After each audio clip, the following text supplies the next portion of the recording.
Hello, my fiery friends. Welcome to another awesome and fiery fun stream. I'm your host, the Infernoman here, and hope you're having a wonderful day wherever you are at. Alright, so the time has finally come, everyone. Once again, we have a brand new set that has been introduced into Magic the Gathering Arena, and this time it's going to be The Hobbit. So, what will be our first stream that we'll be working on today? Well, I'm glad you asked. So without further ado, let's just jump into right now and show you exactly what we're going to be playing with today. Now, I know I had a bit of a poll earlier this week when I was asking everyone what you guys want to see for the stream, and I realized, hey, wait a second, Midweek Magic, of course, is going to be on Wednesday. So I will say this right now, sorry to say this, but we will be, of course, doing the rabbit deck that I actually built. But I think I'm going to save that actually for a full-on deck tech. So I think we're going to upgrade that one.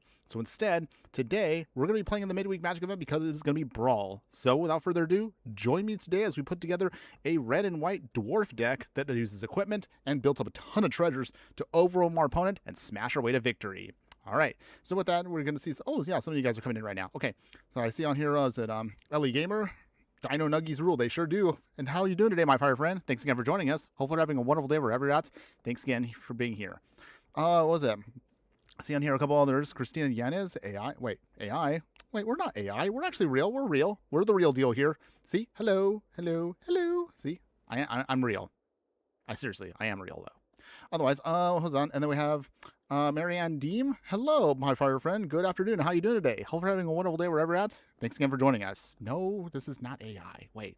Oh, is this something I'm going to have to deal with the kids now as we go further into the whole realm of AI, I guess you could say? I feel like that should be something I probably would address in a future live stream. But in any case, today we're going to be playing, of course, in the Midweek Magic events. So again, it is Brawl. So let's go ahead, let's pull up our deck and show you exactly what we're going to be playing with today. All right, so it's going to be Dwarven Treasures. That is the name of the game for this week's deck of choice. So all of you, of course, if you don't know already, we're, of course, live, of course, across all of our platforms that we're usually on. So whether you're watching me on X or Instagram, Twitch, or YouTube, thanks again for being here, everybody. If you miss anything from today's stream, do not worry. Again, full replays will be available, of course, across Twitch and YouTube as my primary location. But of course, you can check me out on any platform that you want to chat with me on. Otherwise, let's go ahead, let's jump into our deck tech today and show exactly what we're going to be playing with today. All right, so as I mentioned earlier, this is Dwarven Treasures. So from the brand new Hobbit set that actually is going to be coming out in paper in a couple days, but it is now live here on Arena. So we'll be building around here Thorin, King of Durin's Folk. So that's going to be our commander for today. We're going to be playing with a lot of dwarves, get some equipment, we're going to get some treasures going, and hopefully we'll just blow away our opponent and smash our way to victory. Okay, so let's go ahead, let's talk about the card, of course, and we'll talk about the stats of the deck, of course, and we'll go over everything else as we continue on. Once we get about halfway through the stream, for those that are new to this, we'll then show you an upgraded version of the deck if you actually really want to go all out with it. And again, if you're willing to spend a ton on this deck. Hey, Infernoman, there was a flood on Joliet when it was raining. I was super shocked. Ooh, that sounds a little scary there. You okay, though? Hopefully, again, you're okay, though. I want to make sure that, again, like, you guys are safe wherever you're at. Oof. Is it raining where you are? Let me know. But while I take the time to have you respond to that, Dwarven Treasures here, as I'm going to be mentioning right now, let's go over the stats of the deck. Long-time viewers of the channel know how we do it. As always, we have to talk about the stats of the deck before we dive right in. So as I mentioned earlier, Dwarven Treasures here is white and red. Average mana curve is going to be about 2.5, and in total we have a we have a lot of dwarves. So we have 34 dwarves in the deck. We have 12 instants, 4 sorceries, 10 artifacts, 5 enchantments, and 34 lands. So going back to our commander, and the person that's going to be leading this is going to be Thorin, King of Durin's Folk here. So as I said, he is a legendary creature. He is a dwarf noble. He's a 4/4, and it says, whenever Thorin or another dwarf you control enters, create a treasure token. So we'll get treasures to help us ramp out our package and go super, super big, super quickly here. However, his other ability is also really cool here. Other dwarves you control get +1/+0 for each artifact token you control. So specifically artifact tokens. You can't just put out any other artifacts. You really got to go all in on the token plan. But there's plenty of ways you can make tokens. But ideally we want treasures because it goes perfectly with how the deck is meant to roll. Also because we're in the colors that are not very good with ramping, so I guess the treasure production helps us, again, just ramp out our package. So going now over the rest of the plan here, we want to try to put on as many of these treasures out there, so that's why we need a ton of doors for the deck. So starting in the 1-drop slot, we're going to have to talk about our spot removal. We have Swords to Plowshare. Exile target creature. They give them life equal to the power of the creature. Just helps us again with hard removal to get things out of the way. Our first of many dwarves here is Toolcraft Exemplar here, Dwarf Artificer. He will get an extra +2/+1 pump if we have at least 1 artifact, so perfect with the deck itself. But also he gets first strike if we have 3 or more artifacts, so he gets a little bit more power as the game progresses. To make sure we can treasure just dump a ton of treasures onto the field. This is a budget deck, but we have a lot of cool options here. And also, dwarves actually are pretty good with equipment, which we'll talk about in just a little bit. So starting off, we have Beamtown Beatstick here. Gives a creature +1/+0 and menace. When a creature deals combat damage while this is attached to them, then we can also generate treasure tokens to help us keep ramping. To help us also out with that, we'll also have Diamond Pickaxe here. This is an indestructible equipment. Same thing. When this actually has you attacking, you can create treasure tokens. We have, of course, Strike It Rich, of course, to make treasure tokens. We have Prying Blade, same thing. It does the same thing as the Beamtown Beatstick here. Creates for us treasures when we deal combat damage. We have Spikefield Hazard here. Is just a small little bit of damage, but also you can use it as a tap land in a pinch. Another 1-drop dwarf is going to be Dwarven Mauler here, Dwarf Warrior. Equipped abilities you activate that target this creature will be 2 less to activate. So you can stack this up if you really want to. Not a huge one, but it can be good in the early game if you want to get some early game damage with the Beat Stick or say like the Prying Blade. So really cool. Ellie Gamer, I'm eating goldfishy snacks right now. Ooh, those sound tasty, by the way. I do love goldfish. It actually has been a little while since I've had goldfish. What did I have earlier? Oh, that's right. I actually had a chocolate muffin, so probably not the healthiest thing for this little fireball to have, but I'm not going to lie. I do love chocolate, so chocolate muffins. Yum, yum, yum. But yeah, hopefully enjoy those goldfish. Is it the regular goldfish, or is it like a different flavor? Let me know. I wonder if you'd advertise your own... I mean, I don't know if I'd ever advertise my own cereals or snacks. I used to love cereal and everything when I was younger, but when you get older, cereal is not that good for you. I've learned that, of course, but I'm sure many kids that were the same age as me back then probably learned the hard way that that stuff's not good for you. So if I was to advertise something, I'd want to advertise something that's a little bit healthier and good for yourself. Just in the future, if any sponsors ever want to hear that from me. I don't think everyone's going to hear that, but I just throwing it out there. In any case, where was I? Oh yeah, that's right. We have to get back to the deck tech. Moving on. So we also have All That Glitters. So it's an aura enchantment. It gives our creature +1/+1 for each artifact and enchantment we control. So this will give one of our creatures a massive pump. And we have ways of bringing this back in case if it ends up in the yard. Armed and Armored here gives all our vehicles the ability to become artifact creatures. We're not a vehicle deck, so we don't care about that part. However, we want to use the other side, which is choose a dwarf you control and attach any number of equipment you control to it at instant speed. So that can pump up one of our creatures, giving it a huge power boost with like our beat sticks, our prying blades, and all that stuff, giving it a lot more power. Another one of our dwarves here is going to be Dane, Lord of the Iron Hills. So 2 mana, 2/2, Dwarf Noble, Legendary Creature. He has Village and the new ability, Storied. So in order for Storied to actually trigger, you need to have at least 3 or more artifacts, legendaries, or sagas. So if you have any combination of those, you'll then have an enduring story for the rest of the game. So actually really easy to trigger that off, so it won't take too long.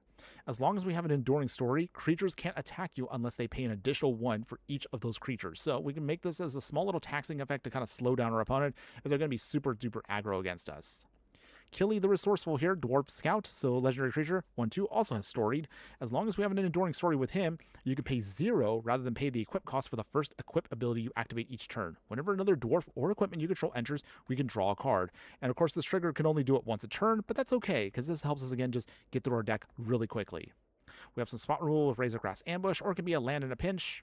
We do have some auras to help slow down our opponent, like Reprobation here, making our opponent's creature become a coward with toughness of 1, power 0, and also they will lose all abilities. So save this for something you really have a hard time dealing with in the deck. Ellie Gamer, Infernoman, I am mad right now because every single time I see some Minecraft posts, the first comment keeps saying fix Mojang Bedrock for no reason. Oh. I don't really know how I can comment to that. It's not that I don't have a comment, it's just I have no context for Minecraft. But I'm sure somebody out there probably can help me out with that. I mean, if anybody out there actually knows Minecraft, let me know. Affinity for Anime, hi, Infernoman, hello, my fire friend. Good afternoon, and how you doing today? Hopefully you're having a wonderful day wherever you're at. Thanks again for joining us, by the way. You're just in time for us to see us explain our Dwarven treasure deck. Restoration Specialist here is going to be a Dwarf Artificer. This is mostly just a sacrifice we need to bring back an artifact card and an enchantment card back from the graveyard to our hand so that we can recurse, say, like, maybe if the All That Glitters goes to the yard, or maybe our Prying Blade will go to the yard, we can bring them back to reuse them. So a really good card for that. Sedri Shelter here. It can either be protection for a creature or a tap land in a pinch. Shattered Acolyte is actually the opposite of the Restoration Specialist, where we sacrifice this to bring back an artifact or an enchantment card. Shattered Acolyte is sacrificed to destroy an artifact or an enchantment card, so really helpful for the deck.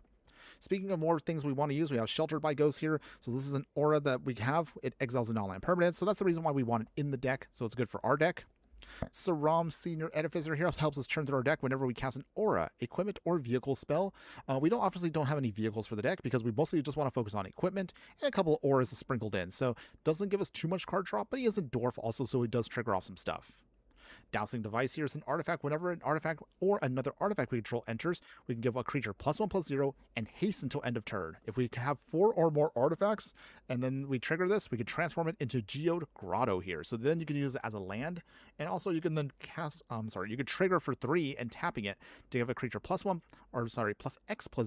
where X is the number of artifacts we control. Since we are going to make a ton of artifacts with Thorin here, we should be able to give one of our creatures a massive pump, and also it helps us just push through more damage. Keep in mind you can only do the sorcery speed, so again, it's helpful in some situations. Magda finally now has her time to shine. Magda, Brazen Outlaw here, is a dwarf berserker. Gives all of our dwarves an extra +1/+0 pump, and anytime a dwarf we control becomes tapped, we can make a treasure token. We sacrifice 5 treasures to put a dragon onto the field. Again, we don't have dragons in the deck, so it's not something I'm going to worry about. Mostly we want her here because we want to tap her to start making a ton of treasures for our deck. Ellie Gamer, is Killy the Resourceful a strong card to defeat enemies? That's a good question here. He has a really cool ability, but we're going to see it later on today. Hopefully Killy can actually do some cool stuff here. Good question on that one, though. Good question. Rhyme Rock Knight, again, a common here, but this one also is really cool just as its own, but because it's a dwarf and we care about dwarves this time around, actually is good for the deck. Although he can't block because he's a 3/1, his other ability gives him one of our creatures +2/+0 pump, so can be good just to get a little combat damage in. Vault Robber here. This dwarf rogue houses exile creature cards from the graveyard to create treasure tokens, so again helps produce more of that. Boros Dwarves, mostly on one of our mana rocks here. We have Dwaylen, Weapon Master, first strike legendary creature. Whenever Dwaylen enters or attacks, put a hone counter on each equipment you control. So this is also a new ability the dwarves have from The Hobbit. So a hone counter basically means you can give your equipment an extra +1/+0 pump when we equip it to a creature. So that means you can pump up even your equipment that are not the strongest to actually do some more damage. Really cool. Legion Leadership can either be a tap land or, until end of turn, give a creature first strike and also double its power. So it can be really helpful for us for more combat abilities. Speaking of ways to then handle the combat phase, we can also use Boros Charm here. 4 damage to a player or planeswalker so he can hit the face. Give all of our permanents indestructible until end of turn, so great protection spell for 2 mana. Or if nothing else, give a creature double strike until end of turn. So a good way for just push more damage. Giot, King of the Dwarves here from the Final Fantasy set, Dwarf Noble. He has double strike. Whenever he or another dwarf you control enters, and whenever another equipment you control card enters, you can discard cards to draw cards. So this little guy is going to get some extra bonuses now that we really want to have dwarves shine in this deck. Cole the Forge Master here, legendary creature, Dwarf Warrior. Whenever a non-token creature you control dies, if it was enchanted or equipped, you can bounce it back to your hand. So it helps us protect our dwarves from getting blown up, at least a couple ones as long as they have something on them. Creature tokens you control that are enchanted or equipped also get an extra +1/+1 pump. We don't really do any token creature shenanigans in this deck. It's mostly going to be focused on the treasures, but still, cool ability, by the way. Rayav, Master Smith, Dwarf Artificer. Whenever a creature you control that's enchanted or equipped attacks, that creature will gain double strike until end of turn. So this can really help us pump up one of our creatures to do some heavy damage. Rip Apart here is for artifact and enchantment hate, or if nothing else, 3 damage to a creature or a planeswalker. Ellie Gamer, Rhymerock Knight sounds like a Viking. He kind of actually does look like a little bit more of, he kind of has a little bit of that mixed Viking vibe to it. So yeah, you are right on that. But dwarves, I mean, also kind of go, I guess that kind of makes sense because, you know, it's all European style mythology when it comes to dwarves. Good eye though, good eye on that.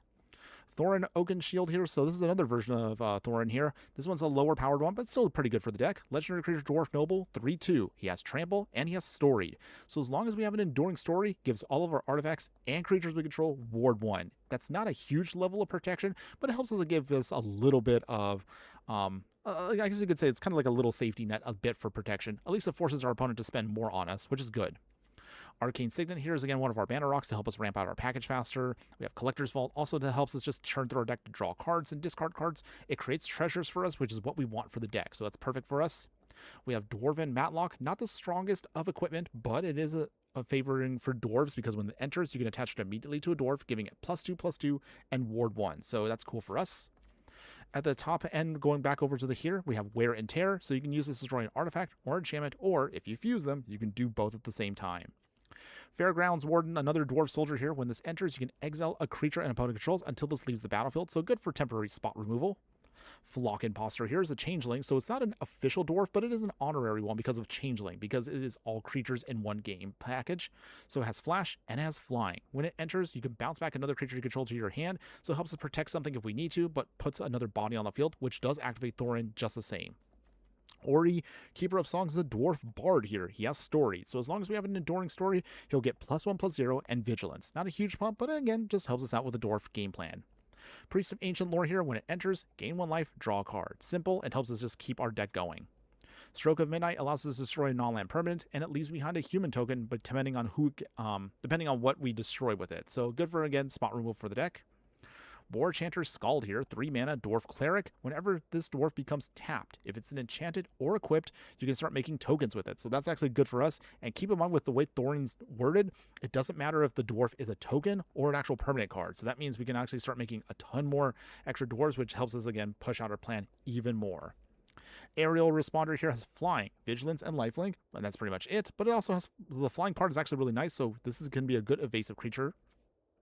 Dane Ironfoot here, 3 mana, Dwarf Warrior, 1/4. When Dane enters, create a colorless equipment artifact you control named Axe, and then of course you can equip it to something, giving it +1/+0.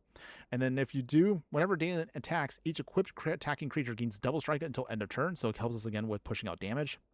Dory, Bearer of Friends here, Dwarf Warrior, 3 mana, 3/2, trample. When he enters, create a treasure token. Helps us again with the ramping.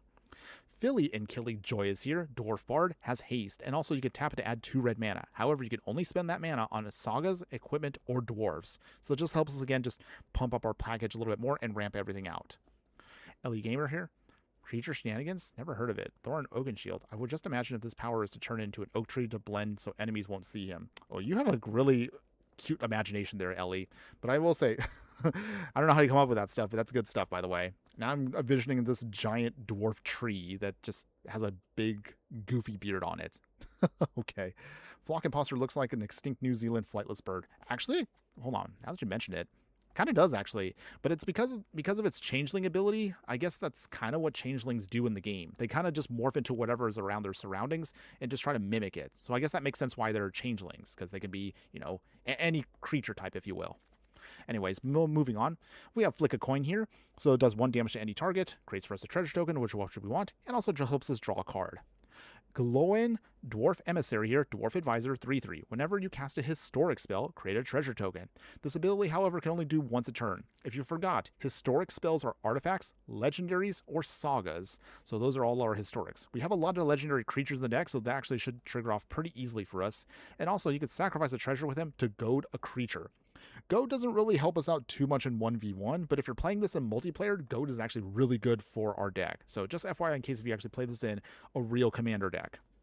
Hanger Scrounger here, 3 mana, 2/1, Dwarf Pilot. He has backup. Whenever this creature becomes tapped, discard a card, and if you do, just draw a card. With the backup ability, if you forgot about this, if you then choose a different creature, you can put a +1/+1 counter on the other creature, and also it gains the abilities of this card until end of turn. So you can kind of double up on some of your stuff if you want help. Improvised Weaponry here deals 2 damage to any target, creates a treasure token. We also have Plundering Barbarian here. When this enters, you can use it to either destroy an artifact or make a treasure token. Seize the Spoils, some of our card draw pieces here. We can discard a card to draw 2 cards, create another treasure token. Forging the Tyrite Sword here. For the first 2 parts of the saga, create a treasure token, and then on the 3rd part, we can dig out an equipment card and put it into our hand. So we can pull out whatever we need to and just kind of have it when we need it. Changeling Wayfinder here. Another changeling that's not exactly a dwarf, but it is an honorary one. When it enters, just helps us dig out a basic land and put it into our hand. So again, some light ramping. Speaking of extra ramping, we have Furdock Core here and also Patchwork Banner. These are mana rocks that can help us tap to add mana of any color. With Patchwork Banner, gives also our dwarves an extra +1/+1 pump because we will be choosing dwarves as our chosen creature type. Furdock Core technically actually is a changeling itself, so it will trigger off with Thorin, even though it actually is not an actual creature until you turn it into one if you'd like to. In the 4-drop slot, we have Philly, the Pathfinder here. So this version of Philly is a Dwarf Scout. He has Storied. As long as we have an Enduring Story, creatures you control will also get an extra +1/+1 pump. And whenever Philly or another non-token Dwarf you control enters, we can create Dwarf tokens. So, hold on. Sorry, train of thought here. Okay, sorry. Gotta reel it on in. Okay, we're almost done, everybody. So we also are utilizing here some more treasure producers and card draws with cards like Big Score here. I think the other card that does the same thing is Unexpected Windfall. They do literally the same thing. They're instants that cost 4 mana. You can discard a card to then draw 2 cards and create 2 treasure tokens. Gamil, Counter of Kills here, or Gimli, I should say. Wait, I don't know why I said that wrong. Legendary creature Dwarf Warrior from the Lord of the Rings set. He has Trample. Whenever a creature an opponent controls dies, Gimli will deal 1 damage to that creature's controller. So he will ping out stuff as long as we keep destroying creatures while he's on the field. Glow-In, the Mighty here, he is actually 2-in-1 here. Legendary creature Dwarf Warrior. At the beginning of your first main phase, you can add red mana. Double red mana, by the way, so it helps us with ramping. And also has Easy Pickings, a sorcery adventure that says 1 damage to each creature your opponent controls. So he can be a low-level Wrath, and also he can just ramp us out. Really good package, by the way, for a budget card. Corvald, the Noble Thief. Hold on. Ugh. I have like a little boogie in the back of my throat right now, and I don't know why I can't like get it out. Okay, hold on. Let me see if I can try to get a little water to try to guzzle down this really disgusting thing in the back of my throat. Hold on, everyone. Hold on.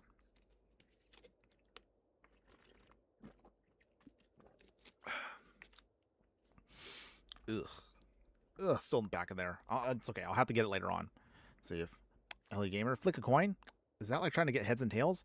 I think that kind of is, but I think if you see the little text that's here, it kind of explains what is going on in the artwork here. It says from here, hit the antique gong, ricochet off the suit of armor, and get Durin on the nose. Is that all? So I guess that's trying to do. They're trying to, I guess, play a game. So I guess that's why they're flicking a coin, if you will.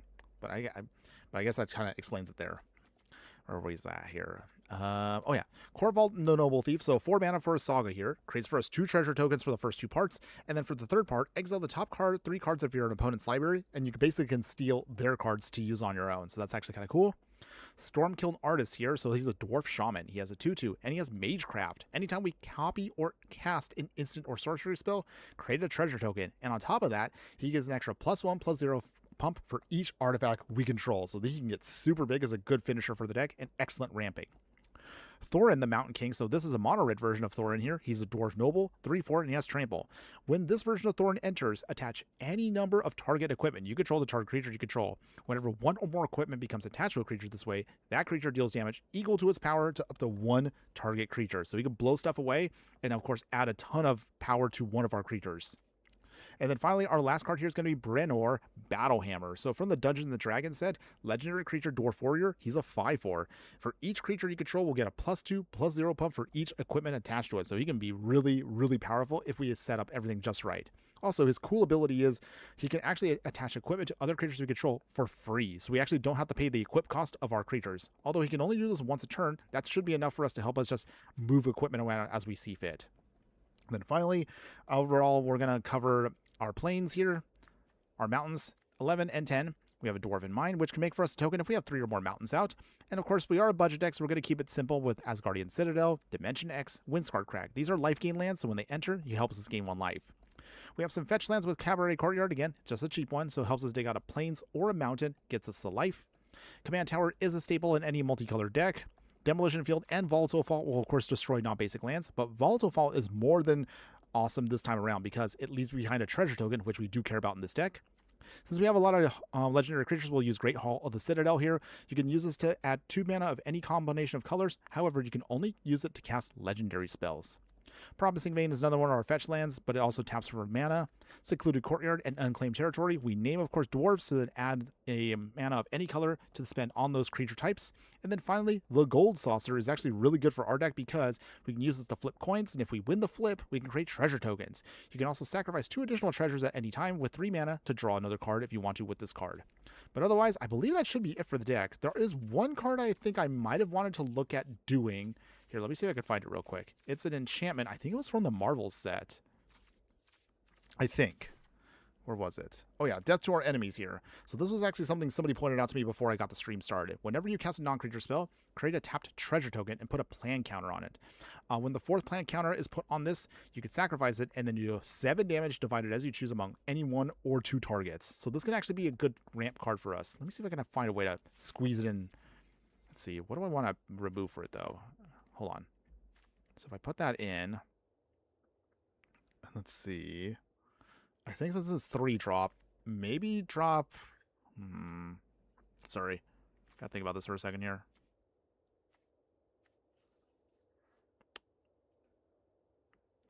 Try to keep that.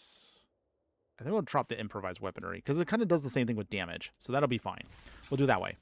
But okay, let's get into the midweek magic event, everyone. So let's go ahead. Let's get our dwarven treasures going. Let's finally play, and let's see how well the deck can do.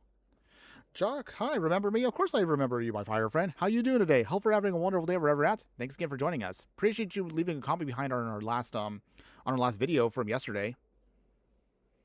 Happy to hear from you. Affinity for anime. What do you think is easier to achieve, the City's Blessing or Enduring Story? Honestly, Enduring Story is a much easier thing. You literally only need 3 legendaries or artifacts or anything else. So actually really, really simple. So that's how you know it's a simple mechanic. City's Blessing, you need, again, 10 permanents. And sometimes your opponent will blow away your permanents, and then that kind of stinks. So I think Enduring Story is probably the better option. Wait, hold on. What's going on?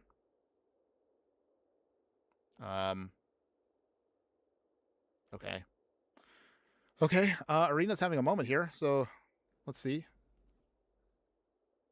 Internet should be fine, because if the internet was pooping out, we would be having... The stream would be gone? Oh, come on. What are we doing here? Arena, hello? Oh dear. Okay. Okay, let me see if we can find a way to get this going, everybody. Guys, this is not helpful right now.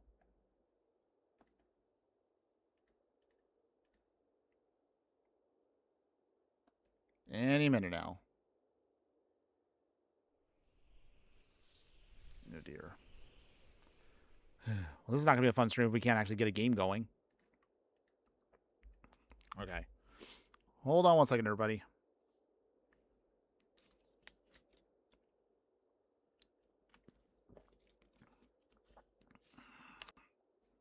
Chalk here, leave me a balloon while I wait. Appreciate that, by the way. Okay. Oh, we were ready to go. Don't do this to me now, Arena. Don't do this to me now. Okay. I might have to reset everybody, so hold on one second. I'll keep the stream going, of course. Don't worry. So we just need to... Dear. Okay. Okay.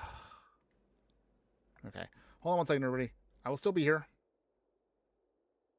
Give me 1 second. Okay. All right. Still here. All right. We're going to have to... Okay, I'm going to cut Arena real quick. We'll just reset Arena real quick. Okay. Hold on, everyone. Okay, so I'm going to go out for just a moment, everybody. So give me 1 second here, and I'll be right back. Nope, don't worry. I'm still here. Okay. Resetting Arena as I'm speaking. Come on. Come on. All right. Loading. Waiting for the server. All right, I think it's going okay now. Here, let me try again.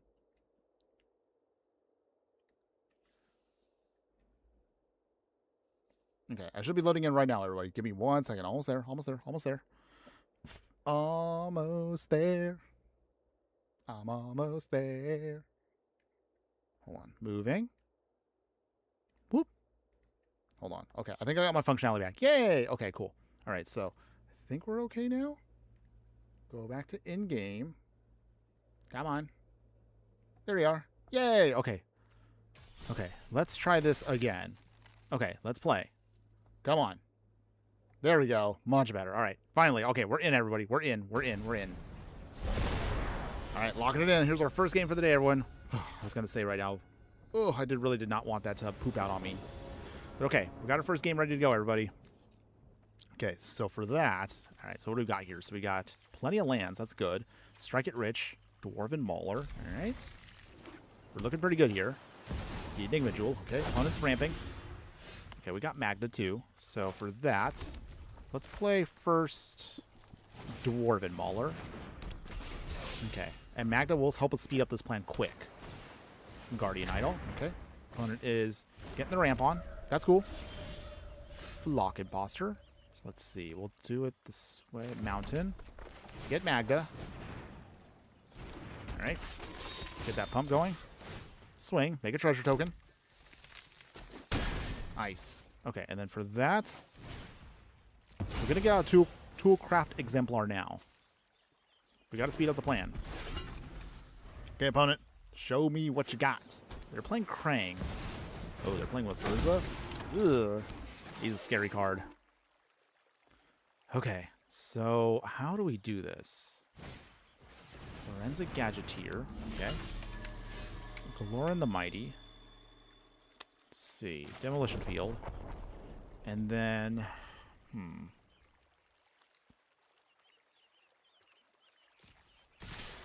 We'll do it this way. Make treasures. Depending on what our opponent blocks, we'll determine how we do this. Okay, Magda does get... Okay. Lock Imposter. Bounce back Magda. Push through damage to 19. And then we'll go... actually, we'll wait it out. We'll wait it out. So we have enough actually now for Thorin to come in. That's what we wanted. We just want to be able to ramp quick. Kappa Cannoneer. Oof. That's not good. I don't know if we're going to get through that, but we're going to see. If Kappa Cannoneer's out, that is bad news. He's going to get bigger right now. They reload. Okay. Is there a way around a Kappa Cannoneer before it's too late? Midnight Clock. Okay. Okay, they're making their tokens. Be a big turtle. Okay. Opponent doesn't swing? Nope. Yes. Yes. Jock, I just want to make a little emoji thing. Well, that's cute, by the way. That's cute. Okay, so let's see. We need... Or at least we're going to hope we can try to finish things off here. I don't know if we can. Okay, make our treasure again. Opponents, what you got?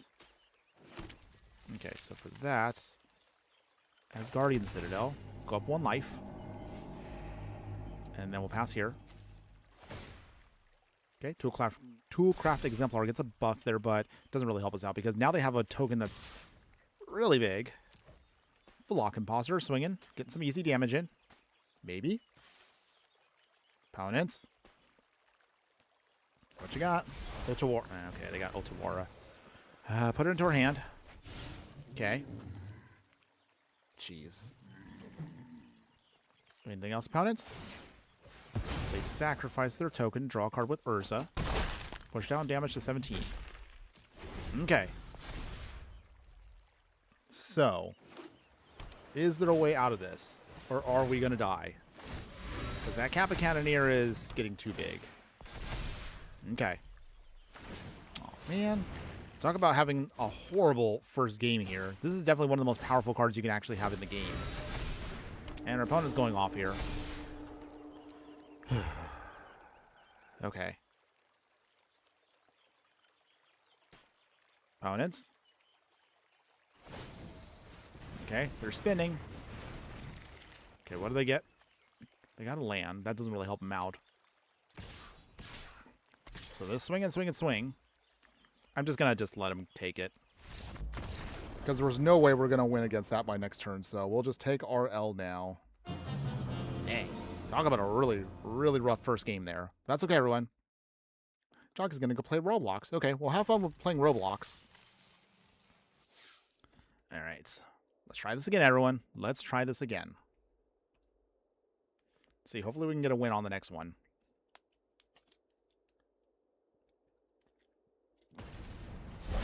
Okay. All right, let's go ahead. Let's lock this in again. Okay, so we're playing against Rakdos the Muscle here, so let's see. Forgot, what does he do again? Okay. Whenever you sacrifice a creature, exile cards. Okay. Okay. Sorry, hold on one second. Ugh. Ugh. That was gross. Okay. Where was that here? Sorry. Phlegm. Phlegm. Not something good to have as you get older, but it will happen a lot. Fair warning to all of you that are younger than me. Okay, so we're going to have to mulligan this because we can't cast anything with it. So let's try again. Okay, this should be okay here. This will be fine. We'll keep this hand here. Play the Cavalry Courtyard to start. We sacrifice that immediately. And this way we can get a red source out. So we get a mountain. Cool. Okay, opponent, what you got? Let's see. Stroke of Midnight. That'll be good for later. So for now, play Thorin Oakenshield. Okay. It's going to be a little while before they start building stuff up. So hopefully we can get there with what we got. Let's see. Philly and Killy. Can't really use that now, but let's get some damage in. Down to 19. Okay. If we can get to Thorin, or maybe a Collector's Vault here, we should be good to go. Oh, bedeviled. Okay, so we can't get story just yet. We're trying, though. Prying Blade. We'll equip that to the Oakenshield. That's cool. Swing now. There we go. Okay. Make our treasure. Now we have easily here Enduring Story. So, Affinity for Animate, I guess that kind of answers your question. So we got that now. So that helps us out a lot. And then with that, Thorin now comes in. Cool. Becomes a 5/2. We don't want to destroy Atsushi yet. So we're going to wait. The protection's not much, but it will help out when the time is right. Okay, Rakdos here. Flying and Trample. That'll be a problem, but it's not impossible to get through. Okay. Dark Ritual. Opponents. What are you trying to build up to? Is this the Rakdos turn? Or we got something else going on? Opponents. Grim Hireling. Okay, Tiefling. Go to 22. Alright. Make two treasure tokens. I don't know why I said it that way. Okay. Sacrifice X amount of treasures to get -X. Okay. So Ward 1 kicks in. We lose our creature, but that's okay. So for now, let's play our Aerial Responder. Makes another treasure. That's cool. And then from there, Stroke of Midnight. Actually, hold on. Get in our damage first. Do they block? Most likely not. Nice. So for that, Stroke of Midnight, taking out the Hireling. We'll lose our power boost for just a little bit, but that's okay. The Hireling's gone. That's cool. Affinity for Anime. That is the trap of building decks for fun on Arena. Most of your opponents are only playing to win. Yeah, I'm aware of that. And it's one of those things that, I mean, when I do my live streams, I just have to accept. But again, realistically, if you're playing these decks anyway, anything I build, you do have to accept that if you're going to play these in ranked, you're going to run into opponents that do not care that you're playing budget. But still, if you like them, I mean, that's the reason why now I just do a regular deck and I do an upgraded version to at least give you an idea of what you realistically want to build towards in the future. So that's the way I do it. But I'm pretty sure you already know. Let's see. Changeling Wayfinder. Cool. We'll take out a basic. Let's see. I guess we'll get out a mountain. Play the mountain. We will play Collector's Vault. We start shuffling through our deck. Okay. Rakdos the Muscle. Okay. Yeah, I hate Crucius, by the way. But some way, somehow, we'll get through all this. Some way, somehow. Okay, so that's 1, 2, 3, 4, 5. Let's see. Okay, we will give our creatures an extra +1/+1 pump. Make a dwarf token. Okay. No attacks yet. The hard part with our deck is knowing when Thorin can come in and actually get really beefy for our creatures here. Okay.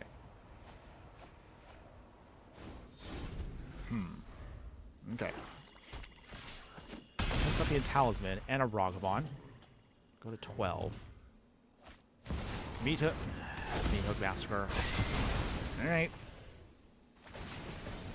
Opponent gets life. Ragavan comes in. Dane Ironfoot. Okay. Play Dane here. Make an axe. Attach the axe to him. So, let's see. Is there a way out of this? Or are we dead? Rakdos joins up. Okay, so that means they get 2 creatures back. Joy. Okay, Atsushi comes back. Block Ragavan. Can't have him steal stuff. We go to 6. Okay.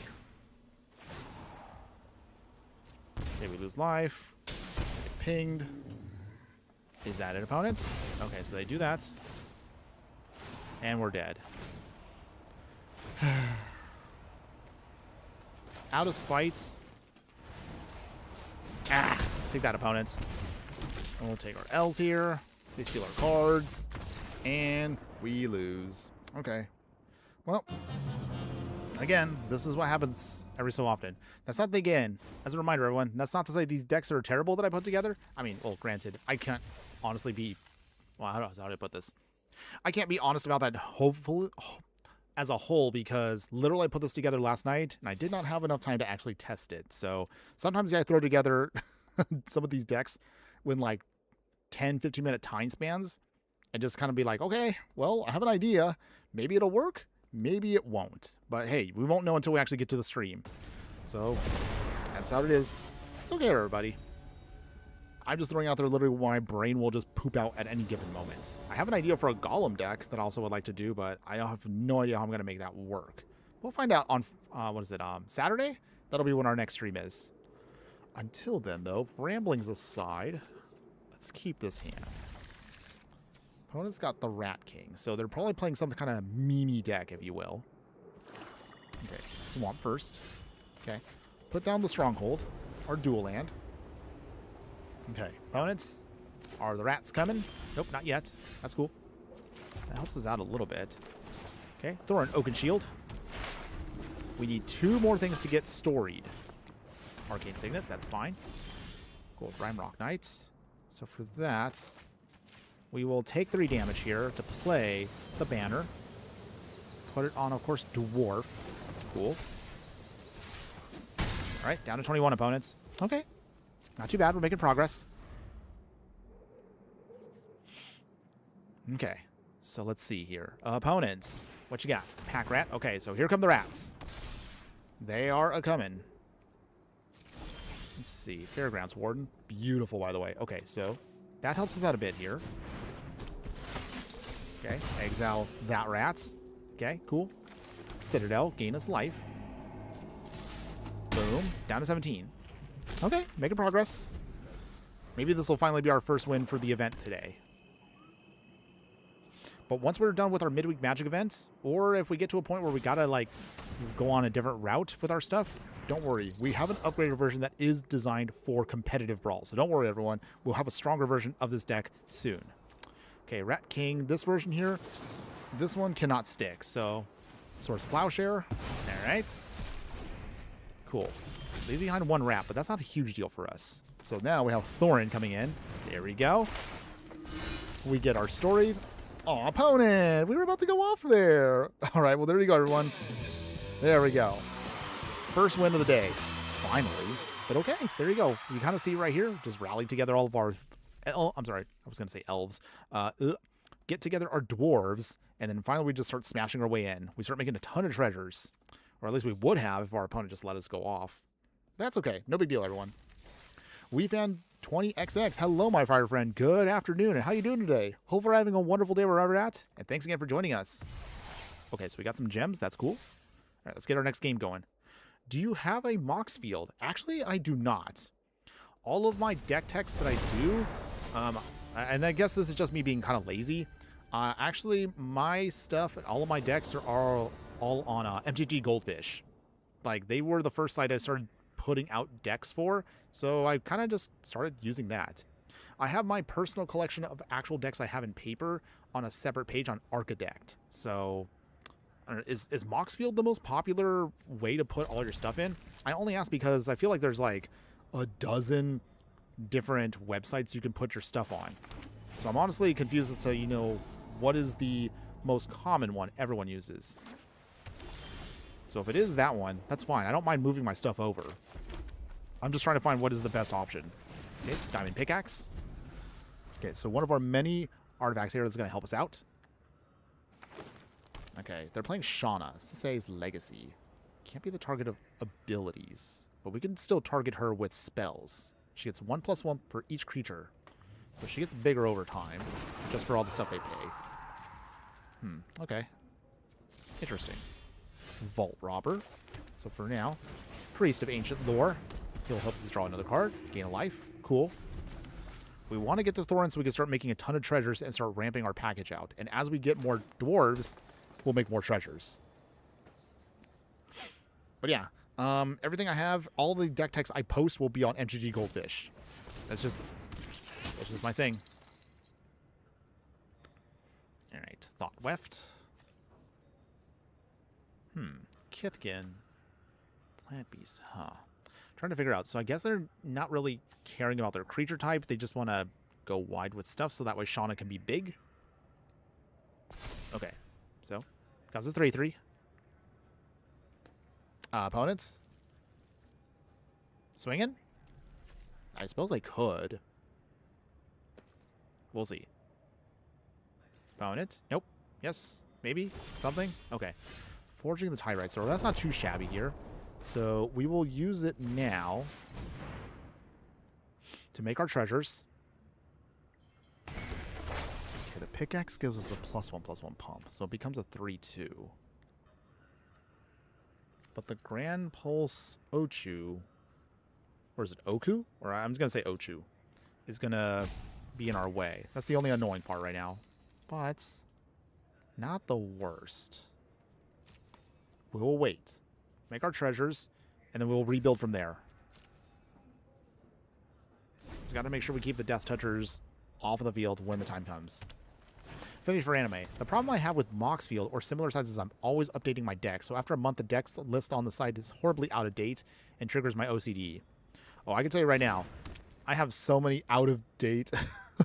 When I first started using MTG Goldfish for my posting of decks, I realized then over the course of a couple of years, I'm like, oh yeah, that's right. That was my old list for my Commander deck. And I realized, it's so out of date. And then it's kind of a pain to actually have to rebuild or update those deck techs. Yeesh. That's why I also decided I'm going to move over all my personal decks to Archidect. I like the layout for the site, and it's a lot easier for me to copy-paste things there. At some point, though, I need to remind myself I will start putting out there more exclusive content for Patreon subscribers. So if you want to see my personal decks, and I will do a little walkthrough of those, I will do those at some point. They will get their own exclusive videos. So we go to 24. Opponents? Anything else? Nope. Okay, cool. Okay, Rip Apart's actually pretty good here. So, Rip Apart. Third of the consoles go bye-bye. Nice. Okay. So for this... Okay, that's gone. We will equip to the Priest of Ancient Lore. If our opponent has an answer with the Grand Pulse, I have a Swords of Plowshare ready to go. Opponent, what you gonna do? Cool. Alright, so from here, opponents, they have something in hand. You can tell right now, they have something. Okay, we make our treasure token. Alright. Opponent, do you block? All we just wanted is we just want the treasures. If they don't block, that's actually even better for us. Okay, well, all right, nice. Go to 22. Even better. Bane, 7004. Hello, my fire friend. Good afternoon. How are you doing today? Hopefully you're having a wonderful day wherever you're at. Thanks again for joining us. What format is this, you're wondering? This is Brawl. So think of this as like 1v1 Commander for Magic the Gathering Arena. Wait, Devil Dinosaur? Opponent, I'm so confused. I have no idea how your deck works. You have Kithkin that care about Kithkin cards. Okay, that's fine. You have a Grand Pulse Ochu. It's a plant beast, but you can't really do anything with it. But then you also have a Devil Dinosaur. I mean, again, nothing wrong with your deck. I don't know what your strategy is here, if you don't mind me asking. Okay, get the Dwarven Mattock. Cool. Okay, so we got our ramp. Let's play Thorin now. We'll be able to recover all of our stuff in just a moment. All right, there we go. Make our treasures. Cool. And then Vault Robber comes in. Again, this is now where the deck gets a little bit more interesting because you get more pump. However, also at the same time, you have ways of just adjusting. We can blow all of our treasures to get our ramp going, or you can save them up to give ourselves a much more stronger push. All right, Priest of Ancient Lore. Cool. So what do they block with? Yeah, our opponent's deck is... they're just like a pile, I guess.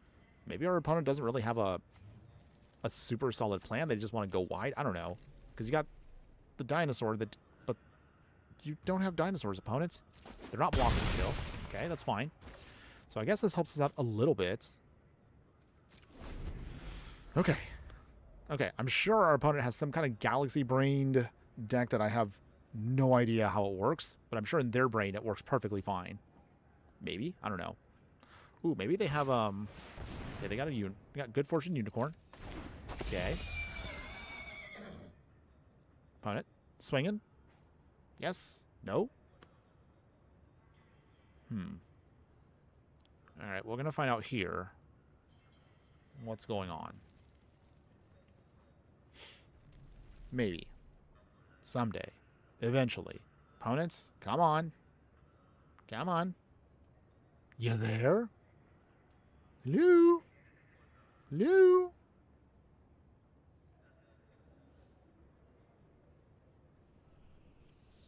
Take your time, opponent.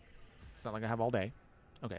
Any case here. I want the Source of Plowshare, but I'm not sure yet when. Dwarven Mattock. Alright. We will add that to Thorin here. Let's see. Shattered Acolyte. That gives us more pump. Cool. Swing here. Make another treasure token. Our dwarves are getting bigger. Okay, opponent. You're going to have to start blocking now because we will win here if you do not stop us. They block Vault Robber. Interesting. Good Fortune Unicorn. Okay. Anything else, opponents? You're going to let that damage go through? Interesting choice. Okay. So our opponent for sure. We will give all of our permanents indestructible until end of turn. Cool. Nice. So everything now gets out of the way. All right. Okay, we're in a good spot. Kind of honestly feel a little bad, though, because our opponent looks like they have something going on, but it looks like maybe it's not coming together. But as you can see here, so Thorin's actually kind of cool. The ramp can be an option, or you can just blow it all if you need to just cast bigger spells faster. I do like what our deck is doing. Okay, so we got Ward 1, so it's protected. They have a Devil Dinosaur. Maybe I should have actually played with this card in Eternal formats. We actually haven't played...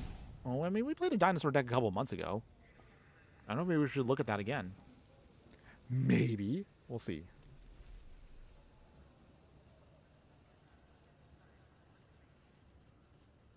Opponents. They're thinking. Affinity for Anime. I played against a couple opponents last night for Midweek Magic like this, whose deck I couldn't figure out what the strategy was. I don't know. I think this might just prove to me, Affinity for Anime, that there are just some people out there that, I mean, they probably just were like, okay, just throw together what you can and try to get your victories in ASAP. At least that's how I interpret this. Okay, so we'll Power Soul Star down. Double Dinosaur goes bye-bye. Kind of feel bad, opponent, but okay. We did come here to win, and that's what I want to do. I really just want to finish this event. Okay, so I think that's it, everybody.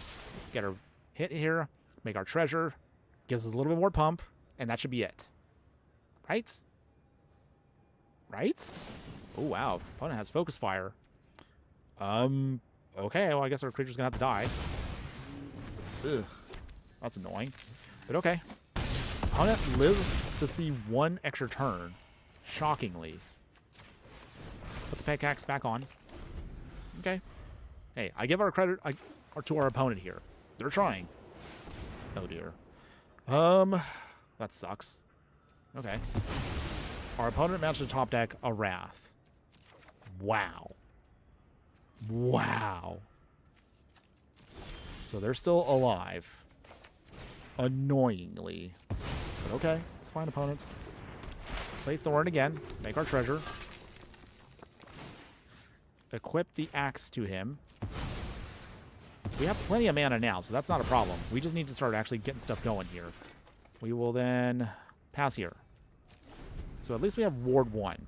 Not much, but it's something. Opponent still hasn't played their commander at all. Alright, they kick. So they get something back. Okay. We can get rid of Sunblessed Healer thanks to the Spikefield Hazard, so haha. 1 point of damage does make a difference. Just let's see, what do they get? Okay. Okay. So that's got to go. So Sunblessed Healer. Got him. And it's exiled. So too bad, opponents. Too bad. Put the pickaxe on top of here. We got to try to see if we can find a way to make this all work. Push through damage. Make a treasure. Got to block opponents. This is lethal. Okay. Okay. Opponents actually making this work for this. They're such a pile, and some way, somehow, they're cobbling together just enough to stop us. Okay, Mossborn Hydra. Just... Okay. You do you, opponents. I have no idea what's going on anymore. Okay. Prying Blade. Okay. Well, I guess we're just going to now be in equipment mode here. I guess that's how it be. And they have basics, too, so I can't even use Demolition Field. Affinity for anime. Oh, interesting idea. Maybe some of the midweek Magic players aren't used to Brawl? That probably has to be it. Maybe they just put together a deck for the event. You're probably right on that. I have to probably agree 100%. These players that we're playing against, they're not Brawl players. They probably just were like, hey, find something I want to do, maybe to complete my dailies, put something together, and then be done with it. I mean, if that's how you want to play, that's fine. I mean, trust me, like, there have been some midweek Magics where I just look at it and go, ugh, I don't care. I really don't want to play this. But I do want my gold, so I'm going to have to play with formats I'm not fond of. Those rare times when they put like, oh, hey, we're playing Alchemy, and I go, cringe. But hey, if I got to get my dailies done, free gold and cards and gems and all that, I will play whatever I can. It is what it is. Ugh, I really wish we had Trample right now. This is being beyond annoying. And it's taking way longer than I thought it was going to take. Okay. Wow, okay, we're nearing the halfway point, so I might have to cut this a little bit shorter than I thought and just go straight for the upgraded deck. Okay, fine. Shihana comes in. Watch your last card, opponents. Surely you must have something. Okay, now we're kind of in the awkward phase here. Just trying to get through the last points of damage here. Make our treasure. Okay. Opponents. Block with Shauna. You got to. Otherwise you'll lose. Or you could just lose and just help us speed up the clock. Okay, so Shauna defeated. Do they go back to... Alright, they go back to command zone. Wow, not having trample right now really is making our deck look a little clunky. What is your last card, opponents? Well, you obviously won't show me yet. They're still trying. They probably could spam Shauna just a little bit more. Boros Signet. We don't need ramp anymore, deck. Come on. Where's our dwarves at? Or at least our dwarves with trample. Ugh. Finish for anime. I mean, I know I'm terrible at when midweek Magic is draft. I'm awful at draft. Yeah, there's been those times where I'm just like, oh joy, it's draft. I know some people love draft. I know this might seem sacrilegious to a lot of players out there, but I'm sorry. I'm just not a drafter. It's never been my jam. I can draft if I really, really want to. But if I have to be very honest, I'm one of those Magic players that actually does not have fun that much with draft. It can be sometimes good. I can have my moments where I actually get in the mood for drafting, but usually I'm just not a drafter. That's not to say I couldn't 7-0 a draft. I've done it before. But, yeah, not for me. But if it makes you happy, anybody that's watching, if you like drafting, let me know in the comments, everyone. Why do you like drafting? And it's honestly something that feels very, very tough for newer players out there, at least from my experience. Shauna again. Hopefully they run out of mana soon. I sure hope so. Okay, death to our enemies. This should be it. This should finally be our piece that we need. I'm kind of actually glad we put this in the deck. So death to our enemies. So from the Marvel set, it's a plan. Every time we cast a non-creature spell, create a treasure token. Once we get the 4th plant counter on it, we can then sacrifice it and deal 7 damage however we want. That should end the game. As long as we can just either get that or Shauna going, just something. Okay, we have all the treasure in the world now. Literally all the treasure. Opponent has to keep blocking if they want to survive. Just, come on, opponent, just quit. Please. Please. Oh, I want the suffering to end. Okay, it's fine, it's fine. So. Okay, make a treasure. Death to our enemies triggers. That also makes a treasure. Okay. Make a second one. So that means Death to our enemies triggers off twice. We need 2 more counters and we can finally end this game. Because unless they have life gain, it's the only other way they'll keep alive. Okay. Wow, they also have all basics still.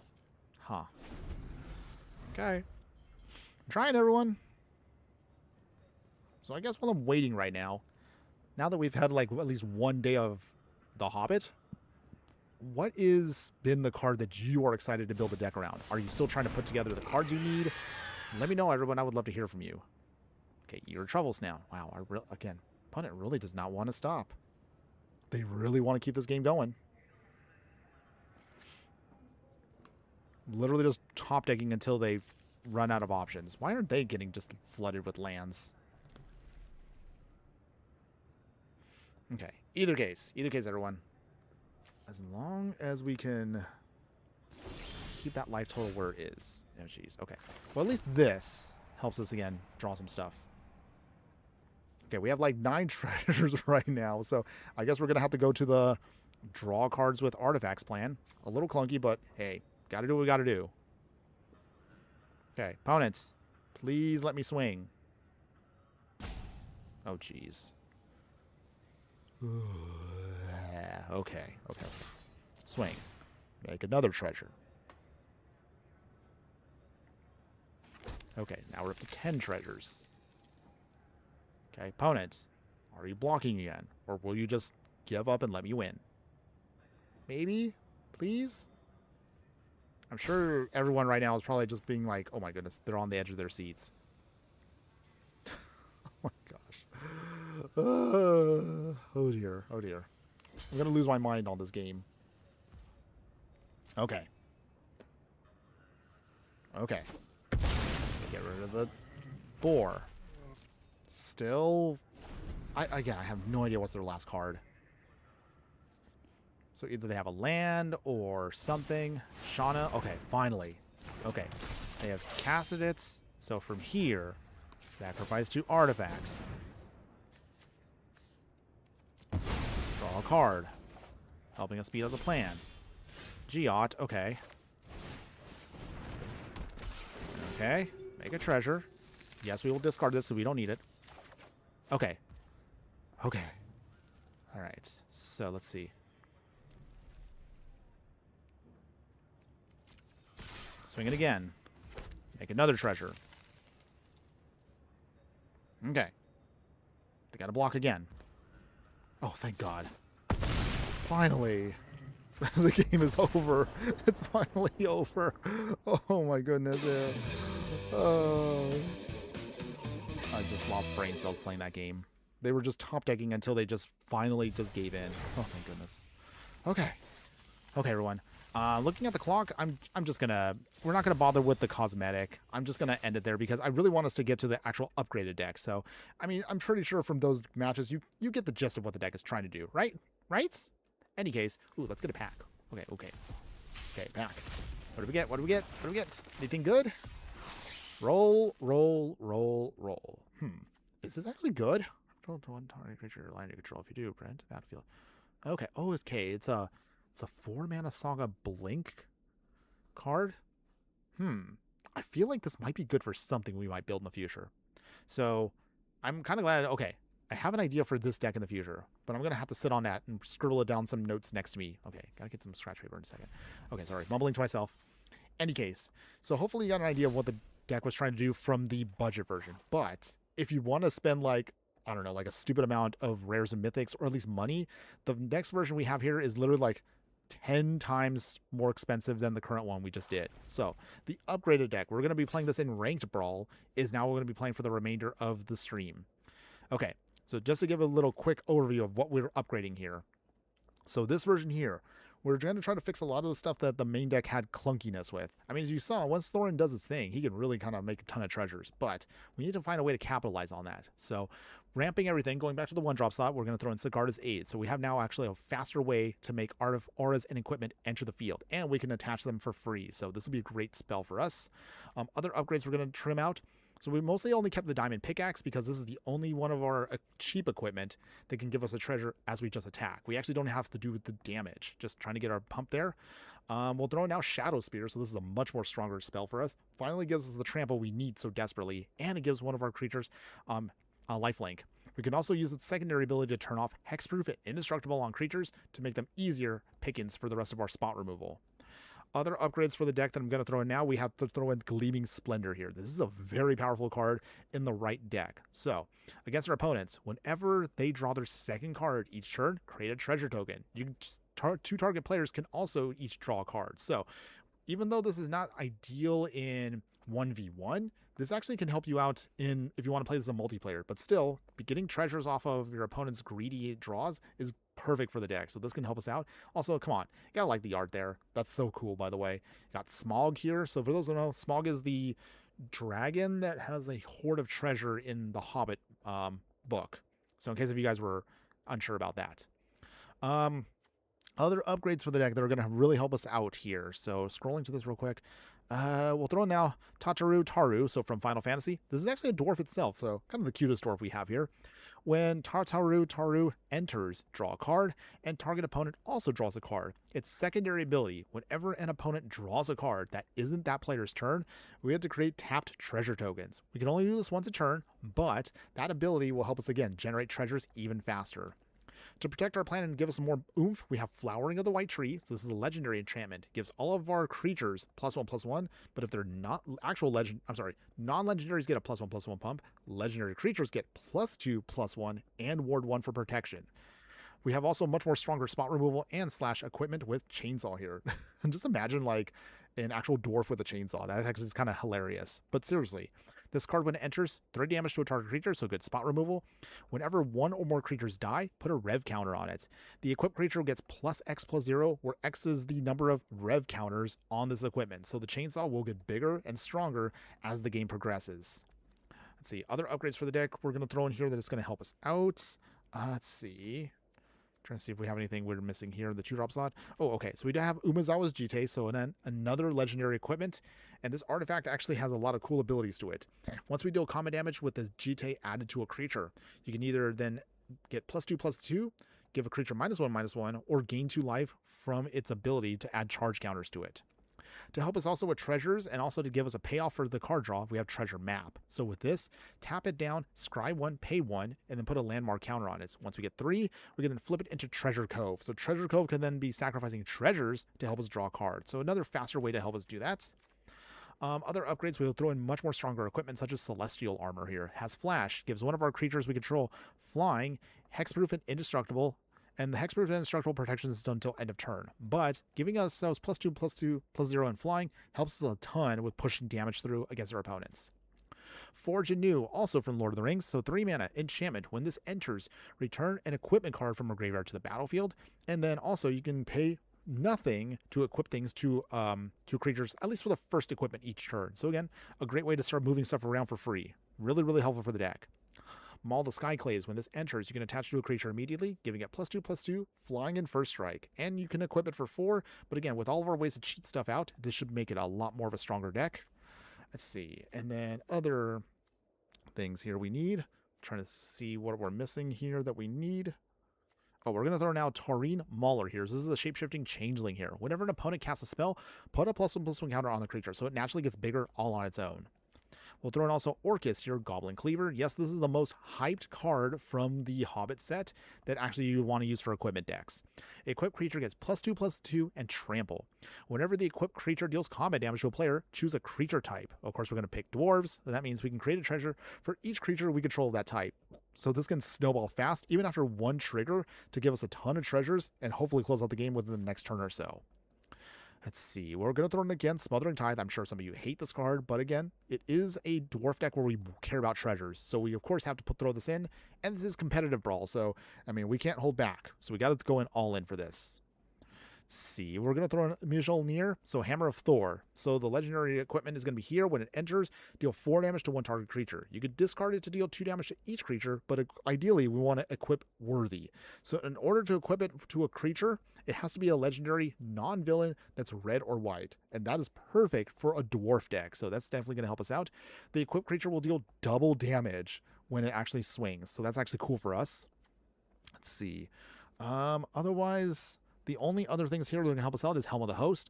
At the beginning of combat on your turn, create a token that's a copy of the equipped creature, except it isn't legendary. If this actually gets attached to Thorin, this card gets bonkers powerful, and usually it's just I mean, what else can I say? It's going to just help you win the game easily. Speaking of other game-winning things here, we have Roaming Throne here. Roaming Throne is a golem here. We're, of course, going to choose Dwarf when it enters. It has Ward 2 to protect itself. And then anytime we have a trigger that goes off of that chosen type, we get to trigger again. So with Thorin here, that means a ton of treasures that'll give us more than enough to help us win games. Vanquisher's Banner here. When this enters, we pick a creature type. Well, of course, we're going to pick Dwarves, giving us +1/+1. And anytime we cast a creature spell of the chosen type, just draw a card. So it helps us, again, just churn through our deck even faster. Our last equipment for the deck is going to be Embercleave here, since we're hopefully going to go wide enough with dwarves that this will be cheaper for each attacking creature. It has flash, we attach to a creature when it enters, and it gives the creature +1/+1, double strike, and trample. Finally, our last dwarf in the 7-drop slots are most expensive, but it can be our most powerful. So Ori, Plate Stacker here, 7 mana, Dwarf Bard, 3/3. When he enters, destroy all artifacts and enchantments your opponent controls, and we gain 1 life for each permanent destroyed this way. This can blow up treasures, this can blow up auras, this can actually be one of the most devastating non-creature wrath that we have in the whole game. So I actually love this card. This actually sounds like a really good card for us to hose opponents that are going to get too greedy with artifacts and enchantments. So let's see, maybe we can make this work today. Finally, the upgrades that we haven't talked about will be, of course, in the mana base. So again, we definitely are going to stack up now. We're going to trim down to only 5 plains, 5 mountains, and we'll throw in an Abandoned Air Temple to give all of our creatures +1/+1.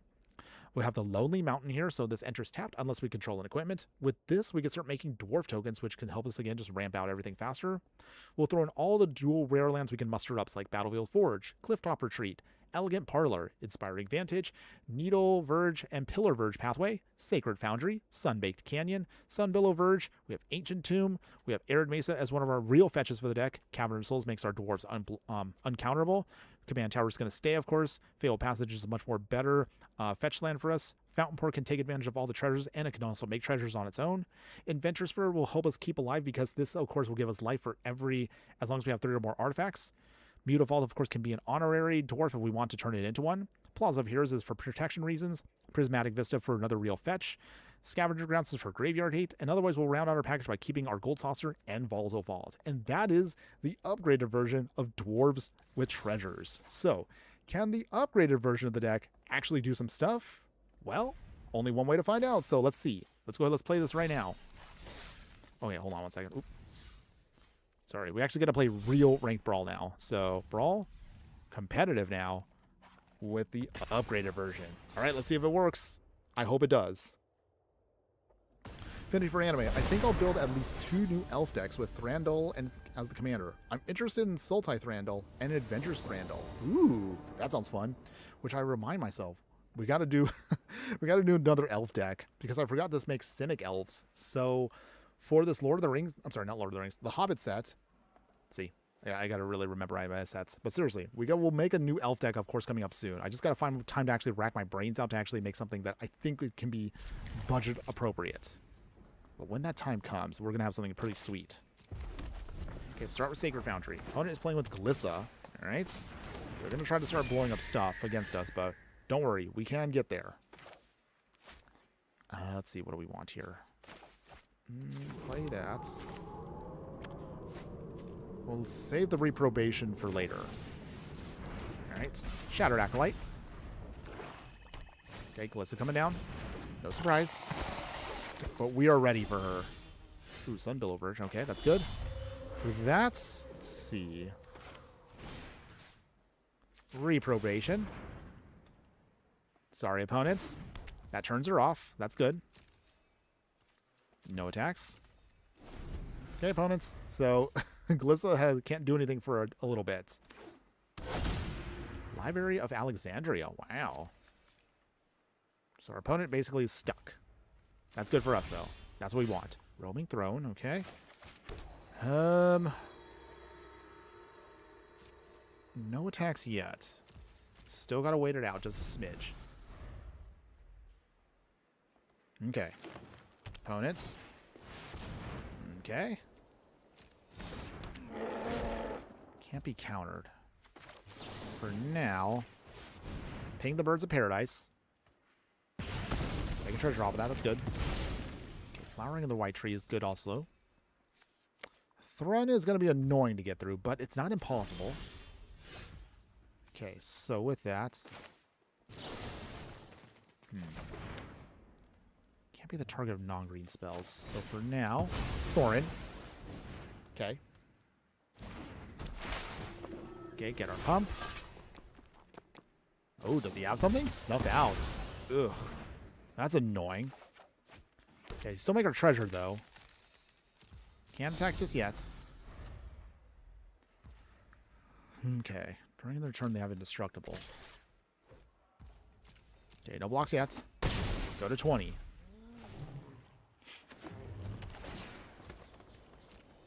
Okay. Trying to find ways to see if we can get around stuff here. Vexing Bauble. Alright. We don't have to worry about free spells. Our deck doesn't really care about that, so they're just going to use that to sacrifice, I'm guessing. Okay. That's fine. So for now, the plan is Gleaming Splendor. Okay, we will then play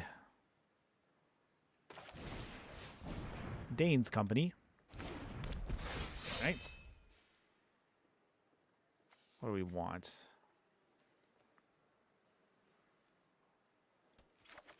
I think we'll get Philly. Pass here. Okay. So, trying to... Doomblade. Alright, fine, opponents. But at least we got a creature out of it. We just need to find a way to get Thorin back in, but it's going to be a while. Because Thrun here is going to be frustrating to get around. Okay, we go to 15. But he's not the worst. Okay. Lorn.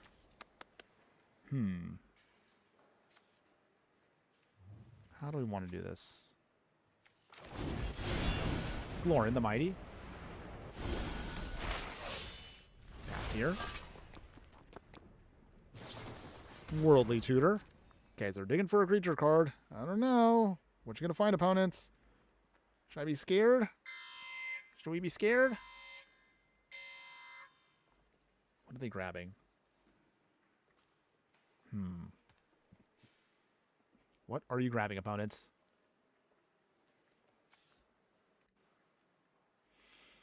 Okay. What it could be. Oh, the suspense right now. Okay, Goldvein Hydra. Okay, that's what we're looking at. Alright. Alright. It's fine. So Goldvein Hydra, I'm guessing at max value. Free Mad. Joe. Joe? Are you saying hi or just Joe straight out? Either way, how you doing today, my pirate friend? Hope you're having a wonderful day wherever at. Thanks again for joining us. Okay, swinging with both creatures here. Okay. Just have to take the damage for now. Go to 4. Okay. Okay, get 2 red mana. So from that, Thorin. Make a treasure. Flowering of the White Tree. Alright. Pump there. Alright. And then no attacks still. Okay, so basically we have to survive this turn. Some way, somehow. Opponent swinging still. Gotta block, unfortunately. So from there, block and block. Is that enough? Might be enough. Might not be. What you got, opponents? Bit of triumph. Okay, now we're dead. Alright, we tried, everyone. We tried. Okay. Well, gonna take the L on that one. Having to deal with Glissa locking her out helped us out, but at the same time, we couldn't really swing because that means we would have had her block, and that would have been able to recast. Maybe I don't know if that was the right decision. Being able to just, the run getting through was very annoying. Just almost unstoppable. That stinks. It's all good. It's all good. But okay, Free Mad, how are you doing today, my fire friend? Hope you're having a wonderful day wherever at. Thanks again for joining us, by the way. Okay. Oh. Alright, we're playing against Katara. Katara. Okay. Okay. So our opponent is playing Katara. And, oh, with the follow there. Thank you again for that, Free Matt. Appreciate that, by the way. Appreciate that, appreciate that. So, let's see. Katara is going to come in now, so we have to slow her down here. Oh, okay, they didn't play her. Interesting. Okay, well, for that, Battlefield Forge. I guess we'll do it this way. Arcane Signets. Opponents. Opponent. Let this resolve, please. Do not counter. Please do not counter the actual ramp. Please? They have to have a bunch of spells in hand. A bunch of counter spells. But okay, let's see. Does our opponent let this resolve? If they do, then we have a shot here.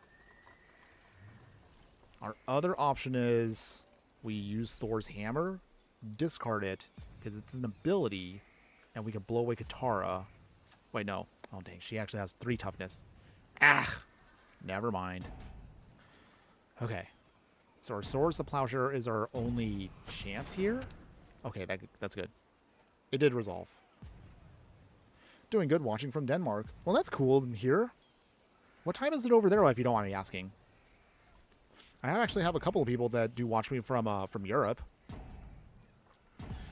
Affinity for Katara, I feel your pain. Yeah, I don't want to quit out of rage. I'm going to give it a shot. We have a Swords of Plowshare, so if they play Katara now, we can actually stall for a little bit.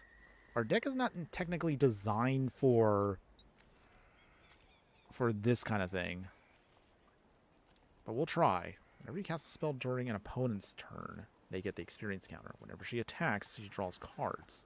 So again, if we could just stop her from swinging, maybe we have a shot. I don't know. I don't know. Meanwhile, our opponent is also taking all the time in the world. You're playing mono blue, opponents. What are you taking your time on? Please don't take forever. Whew. Big oof. I'd like to get a couple games in. But at this rate, opponent's just going with the wind here. Lots of time. Okay. So, Scavenger Grounds. Let's see. I think we'll just play the Mauler. So if our opponent casts a spell, I mean, the Mauler gets bigger. That's good, right? Right? Okay. Mauler will come in. Maybe. Opponents. Hello? Hello? Opponents. You there? Did you need to get an Amazon package from the door? Are you microwaving something? Something. Just tell me what's going on here. Okay, it's fine. Not trying to be impatient, everybody. I'm just wondering what the heck is going on. This is when I wish Arena would give you like a prompt to say like if an opponent like, I don't know, like they disconnected or we're waiting for them to reconnect. Because I get that. That happens to me a lot. Oh, okay. Wow. Okay. I guess we'll take our win there. A free win. And thankfully we did not have to suffer through the Katara. So, whew. Okay. At least we didn't have to do that. Free mad. Sorry, it's around 12 a.m. That's okay. You don't need to apologize. I was just curious to see like where you were from. Oh, wow, 12 in the morning, huh? Okay. That's cool. The middle of the night. Do you consider yourself a night person then, Freemad? Are you like a vampire like I am? Although on my side here in this on the west side of the United States, right now it is 3:13 on the clock. Speaking of clocks, so we're actually now about 75% through the stream today, everybody. It's going to be, again, another short one. Only like 2 hours, but we are still going to see how many games we can squeeze in the next 30 minutes. But after that, that'll be it for today, everyone. Okay, where are we at here? All right, cool. Got Inspiring Advantage. That's great for the early game. Toolcraft Exemplar. All right, they're playing Rada Drawback, so, okay, Legendary Tokens coming in. Interesting. Ooh, the Mind Stone. That's annoying, but not the worst.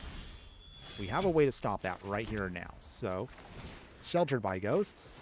Sorry, opponents. That's got to go. I'm sorry. Got him. Get down to 20. We go up to 27.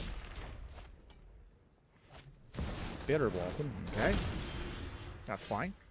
Let's see here. Volatile Faults. See, what do we want here instead? Treasure map. Cool. And then tap here. Cool, we got it. Mountain, that's good. That pumps up Toolcraft. Wow, words are hard, by the way. Cool. Down to 16. Gain our life. Bitter Blossom makes 1 token. Glowing the Mighty here might actually be helpful for us. His ability deals 1 damage to each creature, so that can blow away all their tokens in just a little bit. So we have a way of getting through. For now, let's play Forge Anew. Okay. Can't do anything with it yet. But we're just going to have it out there. Okay, Signet. Do we want the Signet now? Might not need it anymore. Okay. Swing here. They block with a token, no surprise. So they have a way of blocking for now. We go up to 35. They go to 14. Affinity for Anime. A better alternative than having Katara just counter everything until everything winning, attacking is creature land over and over. Yeah, I will say, though, I guess maybe I dodged a bullet by having our opponent just kind of time out. So, that was too close. Okay, Thorin coming in. All right, make our treasure. We will then... Hold on. Actually, do we want to do this now? He gets a 5-2, but he doesn't have first strike yet, so I don't want Dane to take him out. So no attacks yet. We're just going to have to wait it out for a smidge here. That's fine. Down to 13 opponents. Clock is ticking. Clock is ticking. Freeman, I got a little nap earlier, so I'm waiting a little hour before bedtime. Okay. Well, appreciate you being here, though. Hopefully I'm going to try to at least maintain some form of entertainment for you. Okay. They got the One Ring, and they got the Enduring Story now. So little by little... We'll try to see if we can get through this. Okay, we'll activate the ability. Treasure map. That's 3. Coal. Okay, that actually is not too bad. All right, so we get 3 treasure tokens. That gives us a really good pump here. Elegant Parlor. Surveil. Ooh, Abandoned Air Temple. That's also good for us. Okay, so here's how we do this. First off, easy pickings. Tokens go bye-bye. 2 bad opponents. We will then play Glowing the Mighty. Okay, cool. Makes a new treasure for us.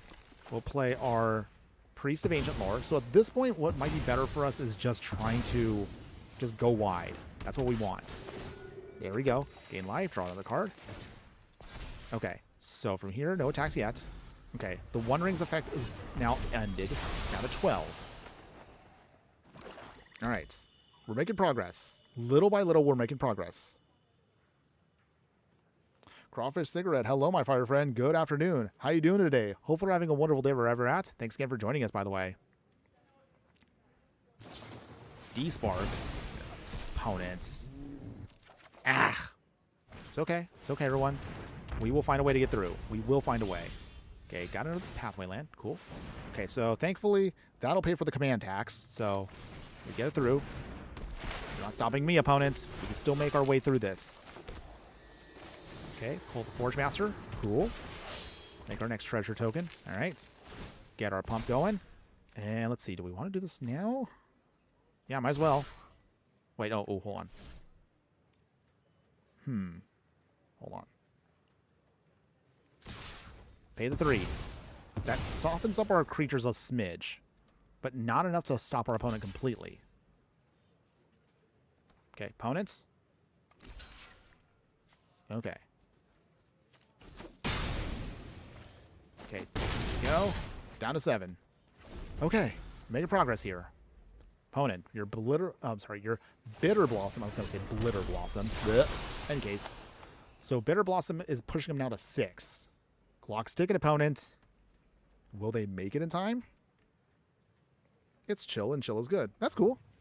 I like chill. Opponent's got 3 cards in hand.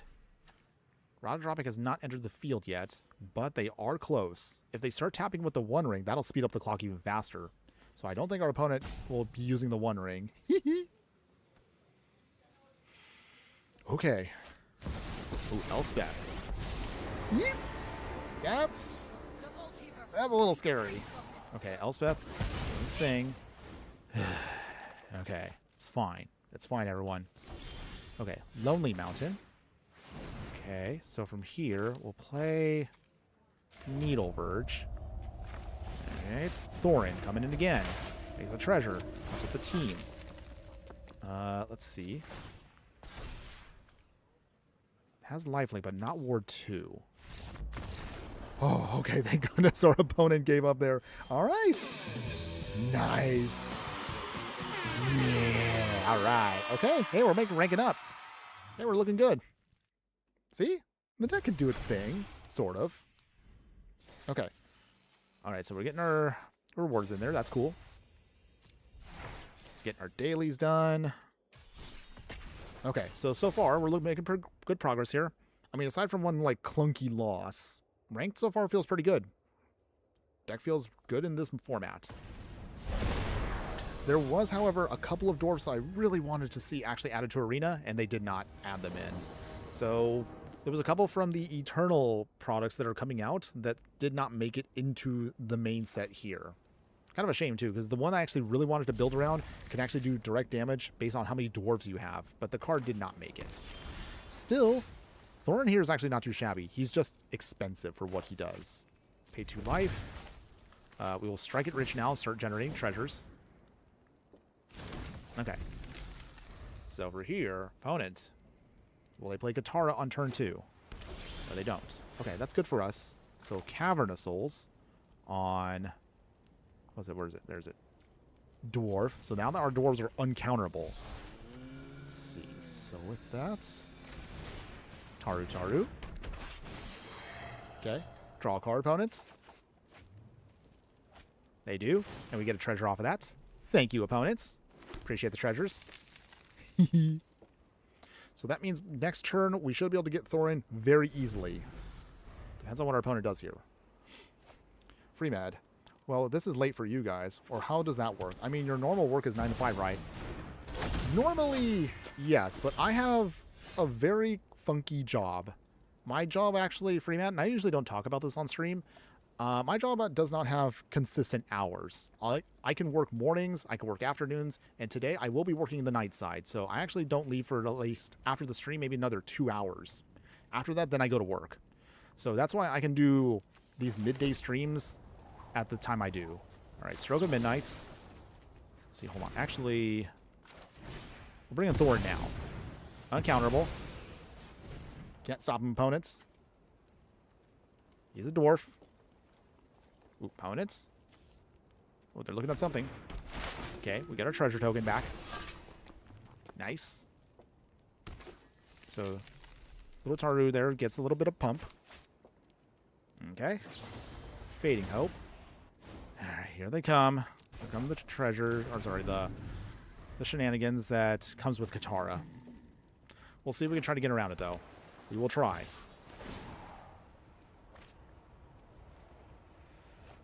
Okay. Block here. Okay. So at least we have decent ways of pushing through. So for that, try again. Still can't be countered. Thanks to Cavern Souls. Thank goodness. Okay. Wait. Opponent, you can't stop it there. Opponent, what were you doing there? Opponent did not know. No attacks. That's cool.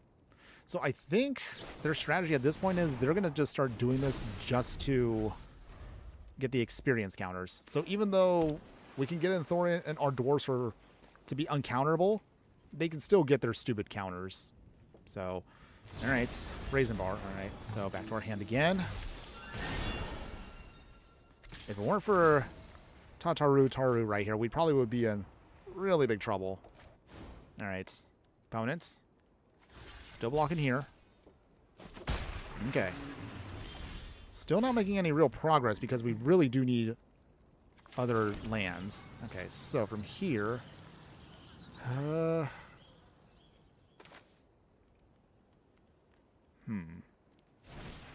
Gloin. Dwarf Emissary. Okay. Come on. Okay, cool, that sticks. So for here...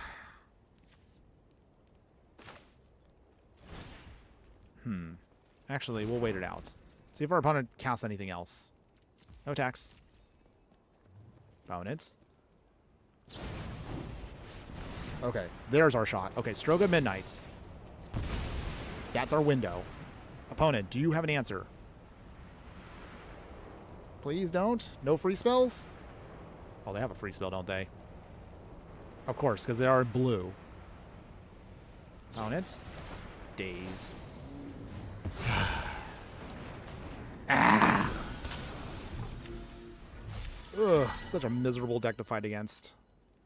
I mean, yes, we're playing competitive Brawl. Oh, jeez, they get to rebounce it again. All right. Jeez. Okay. So they play Katara. They draw their 3 cards. That means Fading Hope comes back into their hand. That means they can bounce things again if they want to. But I'm going to do a double block. Just out of spite. Fading Hope, of course. Alright. Some way, somehow, we're going to try. Okay. Hammer. Alright. Let's see. Thorin again. Opponents.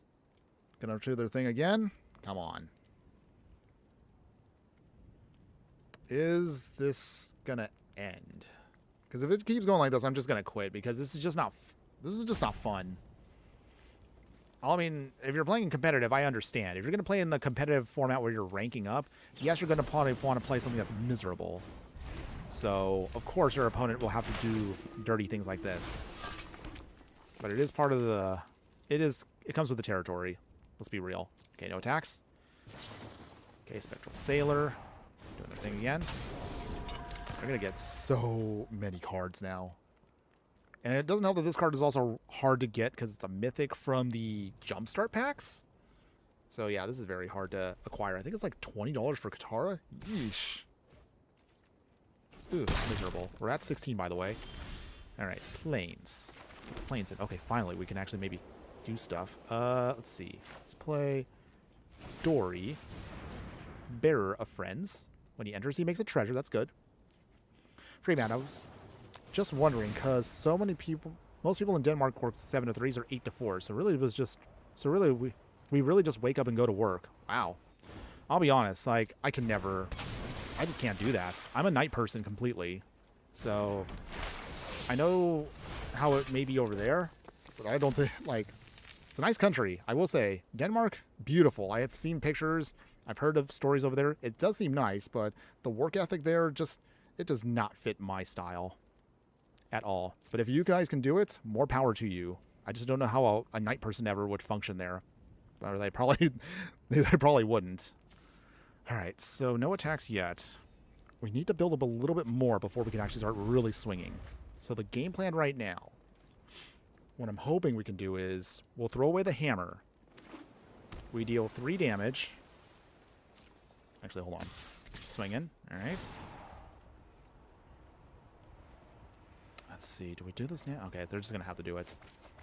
They draw all their cards. All their cards.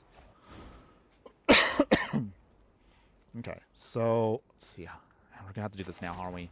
Okay, discard.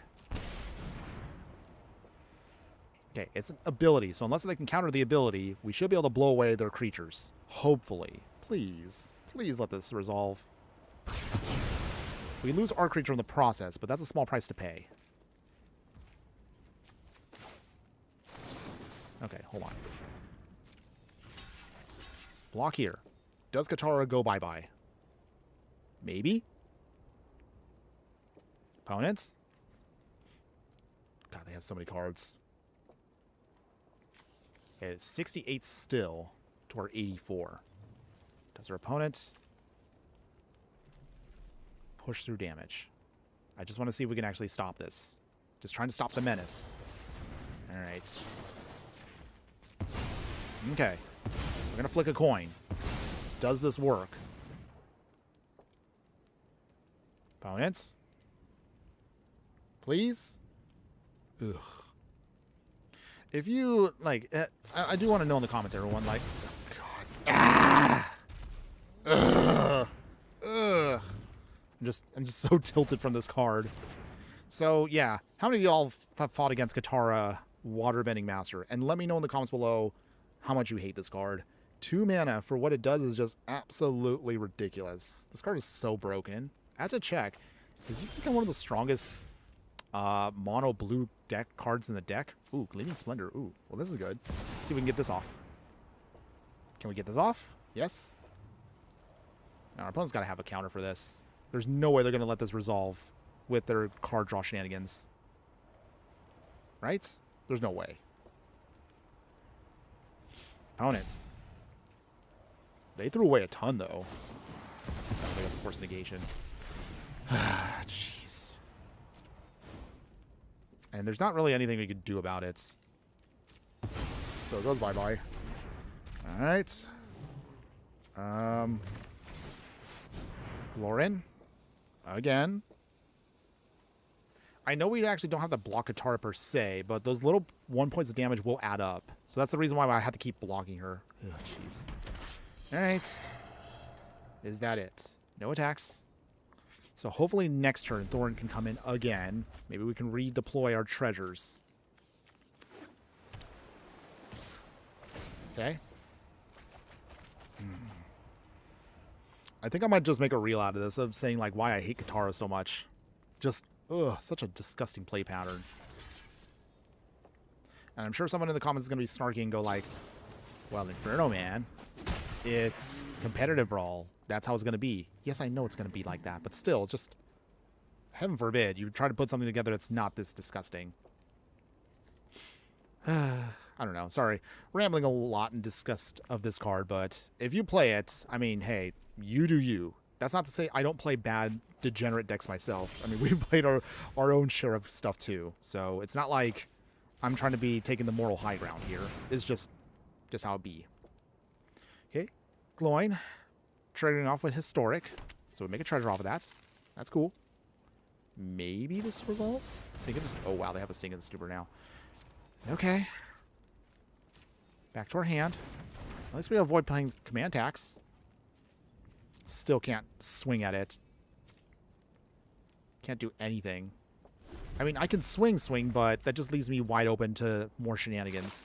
Deck. Opponent's halfway through their deck. Okay. They're now... Yeah, they're about past the halfway point of their deck. Okay. Double block here, just to avoid damage. Even though they're not really making any progress with creatures, it's just...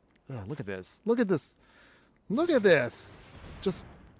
Ugh, so much disgusting counter spells, bounce spells, tempo. all you can think of in mono blue. And the reason why mono blue is hated so much. I probably should make a video on that at some point. About why mono blue is hated. Okay, so we will lose glowing. We only got one treasure off of him, unfortunately. So we lose him. Okay. Opponent's got to discard the hand size again. Opponent's down to 47. I mean, I think I already know what their win con is. Their win con is literally just going to be Thassa's Oracle. It's going to be a Thassa's Oracle. Okay, Razor Grass Ambush. Okay. Try this again. Thorin, what are you counterspelling with, opponents? I'm just going to be driven insane by this card. Subtlety. They get another counter. So that comes in. That bounces away our card, so it gets around the counter spell. Fine, I'll put it into our library. Okay, so subtlety does its thing. Opponents. How long has this game been going on for? It just feels like it's just never-ending suffering. No attacks. Literally, our only one little creature hit is the only thing that's been saving us. Okay, Katara gets another counter. Okay. Malcolm. So if they swing with that, they get counters, and they start casting stuff for, cast stuff for free. Okay, now they get 12 cards? Just absolutely ridiculous. Okay, opponent's probably got 3 more turns, and they have all the cards they've drawn from their entire 100-card deck. So in 3 turns, it's probably going to be over. Razor Grass Ambush, just out of spite. I'm pretty sure it's not going to do anything, but I'm going to do it anyway. Test of Talents. Come on! Oh, I just want to just end this. Should I... Okay, my fire friends. Should I just quit? I think I'm just going to I'm just suffering just to suffer.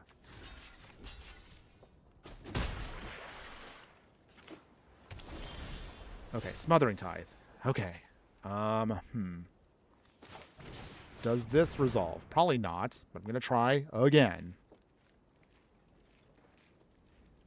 Freeman, we're all going to be a bit of a bully sometimes, just to be nice to on the receiving end. I mean, trust me, like, I've had my moments where I've bullied my opponents, but, oh, jeez. All right. Commandeer. No, I'm done. I'm done. I'm done. Ah! That was probably the most frustrating and angriest I have been against a Katara deck. Usually I don't get very angry about the game, but oh man, that was just beyond infuriating.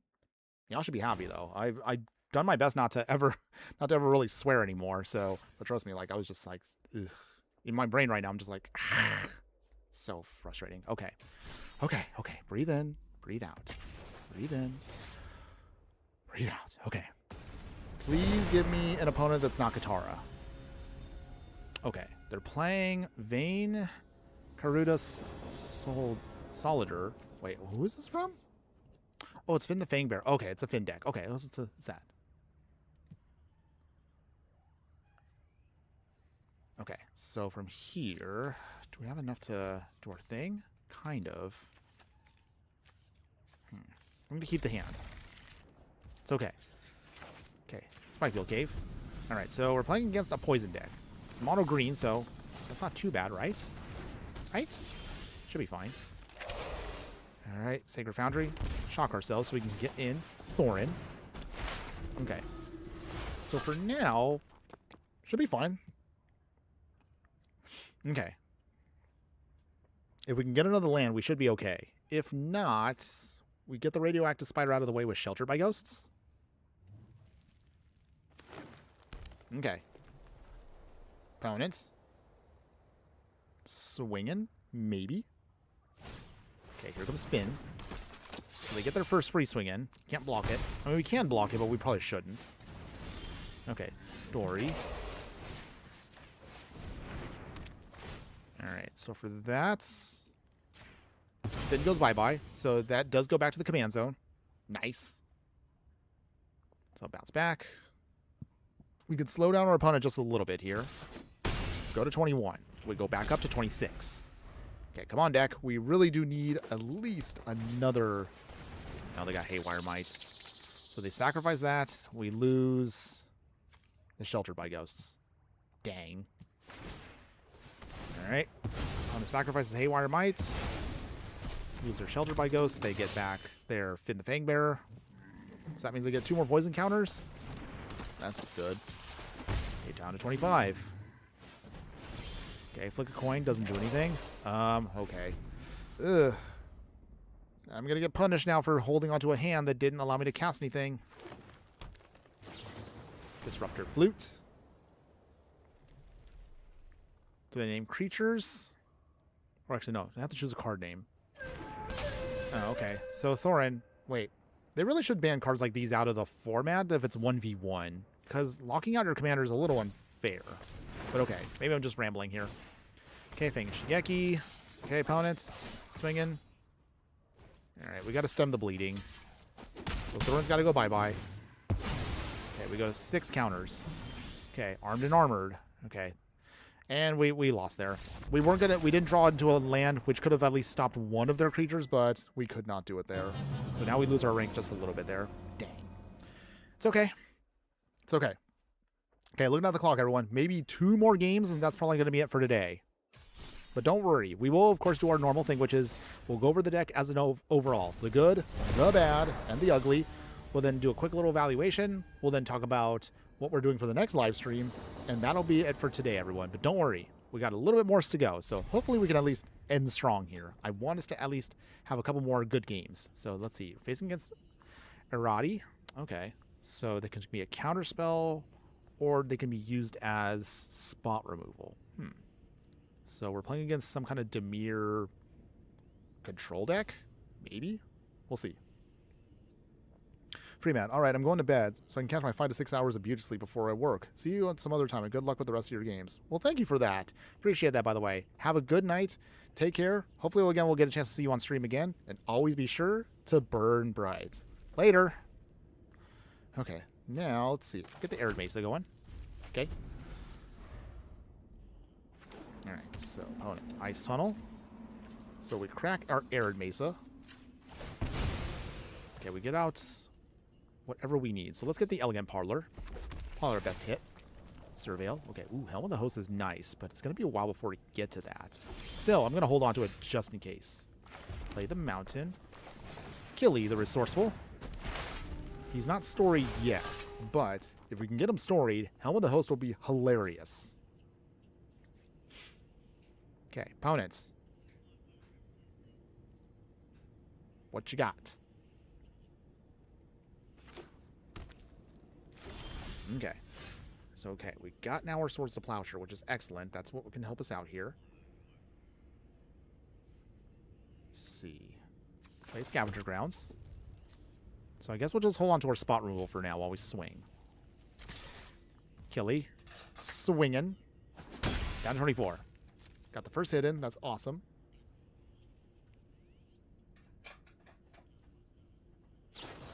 Consider. Cool. Opponent digging for something. Sacrifice Misty Rainforest. Yep. Now, just to keep in mind, again, with the way our deck is designed, we can't put in all the fetches we want to. But the reason why I don't do that is, I don't know, just maybe it's just an OCD thing with me. But you can if you want. Okay, Lorien revealed. So the Island Cycle. They get Undercity Sewers. Okay, so we pass. So they get their Surveil land. And they Surveil. Okay, opponents. Baleful Strix. Okay, that's cute. Okay, they draw a card off of that. Thankfully, we have a way of stopping that. Okay, so cool. So with that, Chainsaw. Vroom, vroom, vroom. Okay, Strix gone. Gets the rev counter. Nice. Razorgrass Ambush, but we'll play that as a land. We'll play Cole the Forge Master. Cool. And now that we have storied triggers, so now we can actually start swinging here. So put on Killy. So even if he does get hit, he will survive thanks to Cole. All right, looking good. So if we can get Helm of the Host down, then that'll get super out of control. Okay, well, let's see. What does our opponent do here? I would love to get Thorin in also, but I think next Helm of the Host alone should be enough. All depends on what our opponent does here. If they bring in Irati, let's see what they do here. Okay. We're going to swing first, see what our opponent does. Anything? Opponent's got to have something in hand. Come on, opponents. I know you do. Okay, Irati is coming in.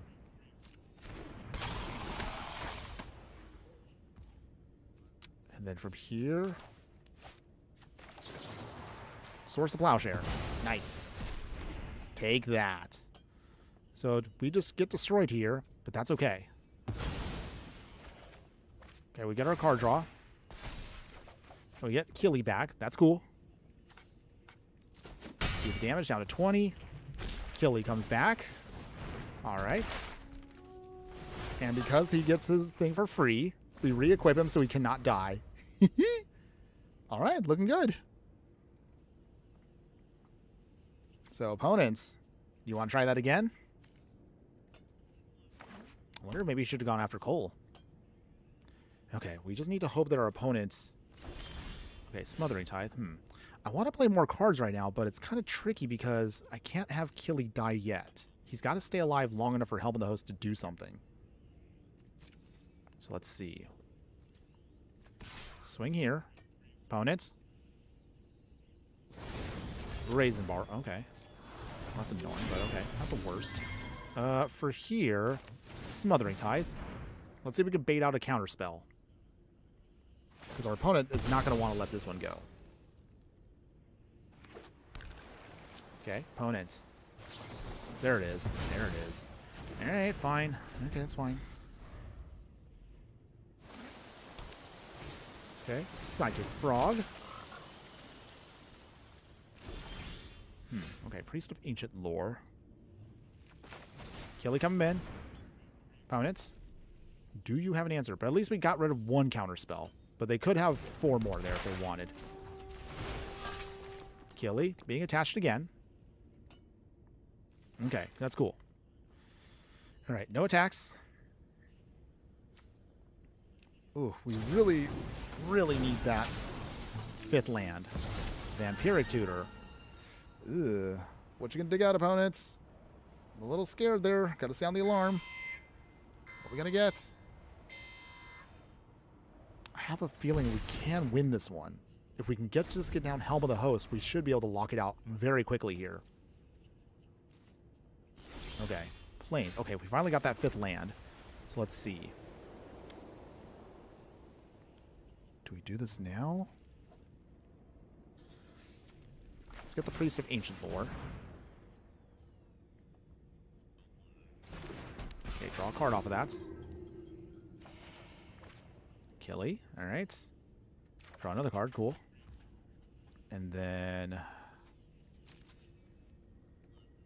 no attacks yet. Pass. So we got the Orchist. So we got 2 solid equipment. Roddy coming in. What does he blow up? Okay, so he takes out Cole this time. No surprise there. Alright, so that revs up the chainsaw. Okay, we got to discard a card, though. That's annoying. What do we get rid of that we don't need? I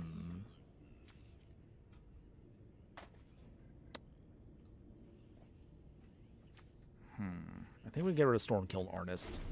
I want that card, but we don't have any... we don't have enough spells to make it go off. And our opponent is definitely holding up all their mana. Just keep counterspelling us, from what I see. We'll see. We're going to try. Doomsday. Ooh, okay. So our opponent wants to end this game now. Wow, they actually played Doomsday. With the chosen cards on top of your library, you lose half your life rounded up. Okay, opponent wants to end this now. So what are they grabbing?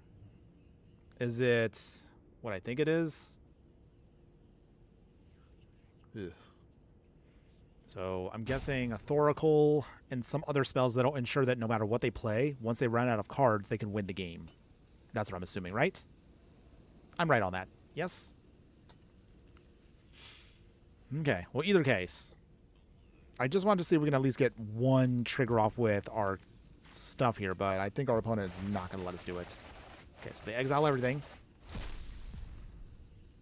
And literally exile everything. Down to 5 cards. Our opponent has 5 turns to win the game. They go to 8.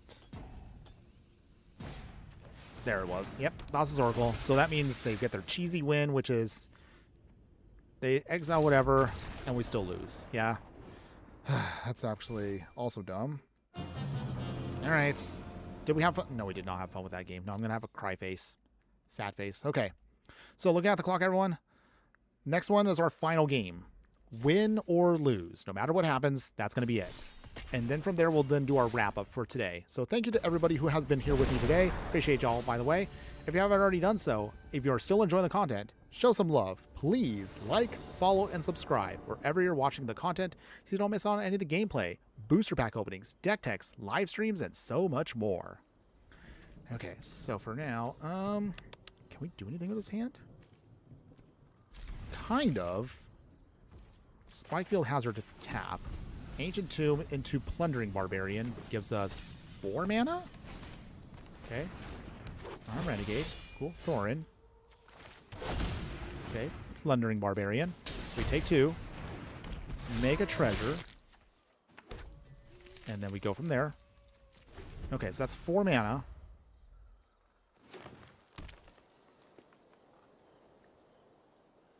Okay. Opponents. Opponents. What you doing? You're mono green. You can't have too many removal spells. You're mostly creatures, right? Nothing? Okay, they're swinging. Actually, no. We'll let that go. We'll go to 22. Okay. Okay. Do they bring in... Okay, Dragon Sniper. All Death Touch. Okay, so Rip Apart, we're going to have to save that for Finn here. Okay, well... We're not getting the lands we need. So for now, Shadow Spear is going to have to make do. Opponents. Okay, so we got that down. Pass here. So I'm guessing Finn probably next turn? Yes? No? Something, opponent? Come on. We really need at least 1 white source. We get a white source, then we're in business. If we don't get that white source, then we'll be dead very quickly. Let's see. Does our opponent have answers for us?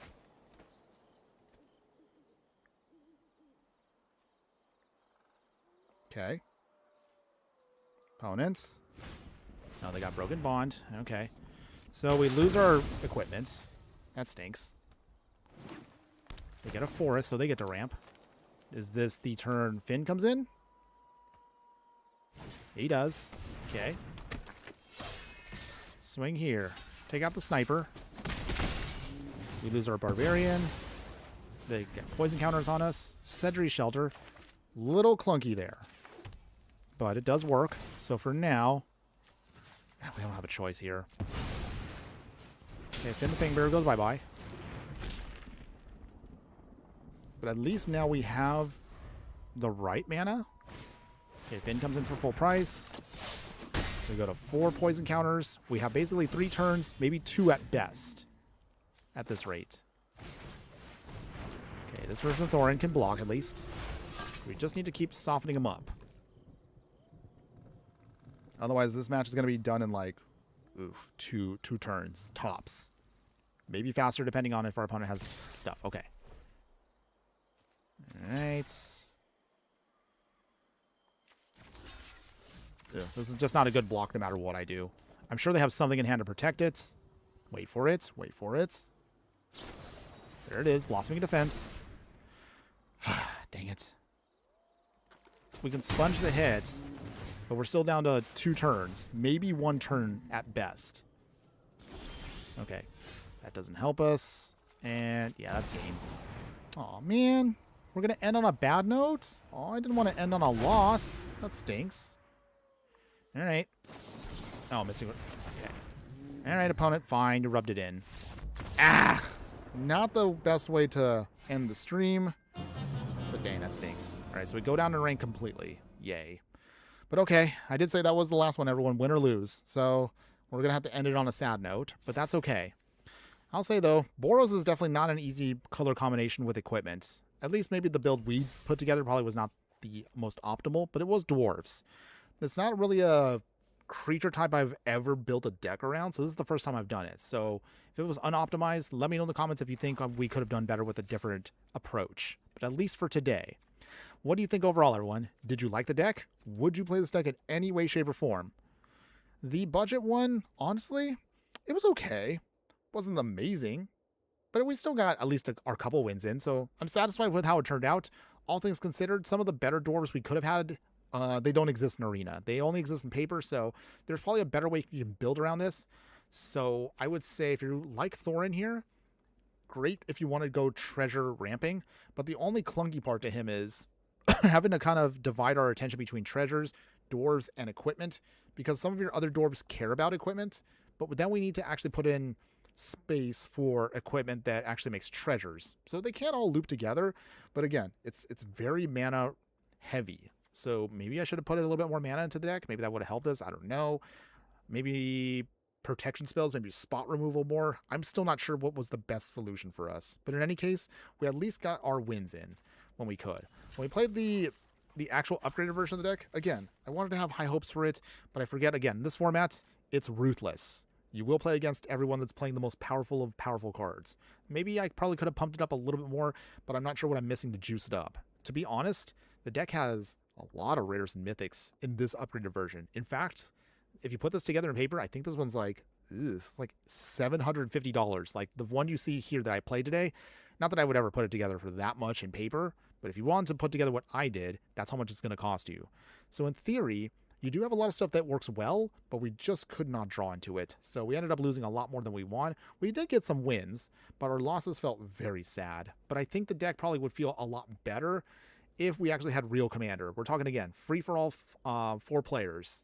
1v1 definitely is a different vibe, and you can definitely tell the difference between this and how it felt versus if we played this in actual commander versus 3 other opponents. I think the deck would actually do a lot better in a 4-player free-for-all versus 1v1 brawl. At least that's my opinion. But you tell me in the comments below, everyone, what do you think later on? I would love to hear from you. Any case, for those of you that are still here with us for the remainder of the stream, the final thing I want to leave us with is, what are we going to do for our next live stream coming up on Friday? So, for my true fire friends who have hung around this far, whether it's live or on the replay, we're going to try to put together a Golem deck. We got some new Golem cards.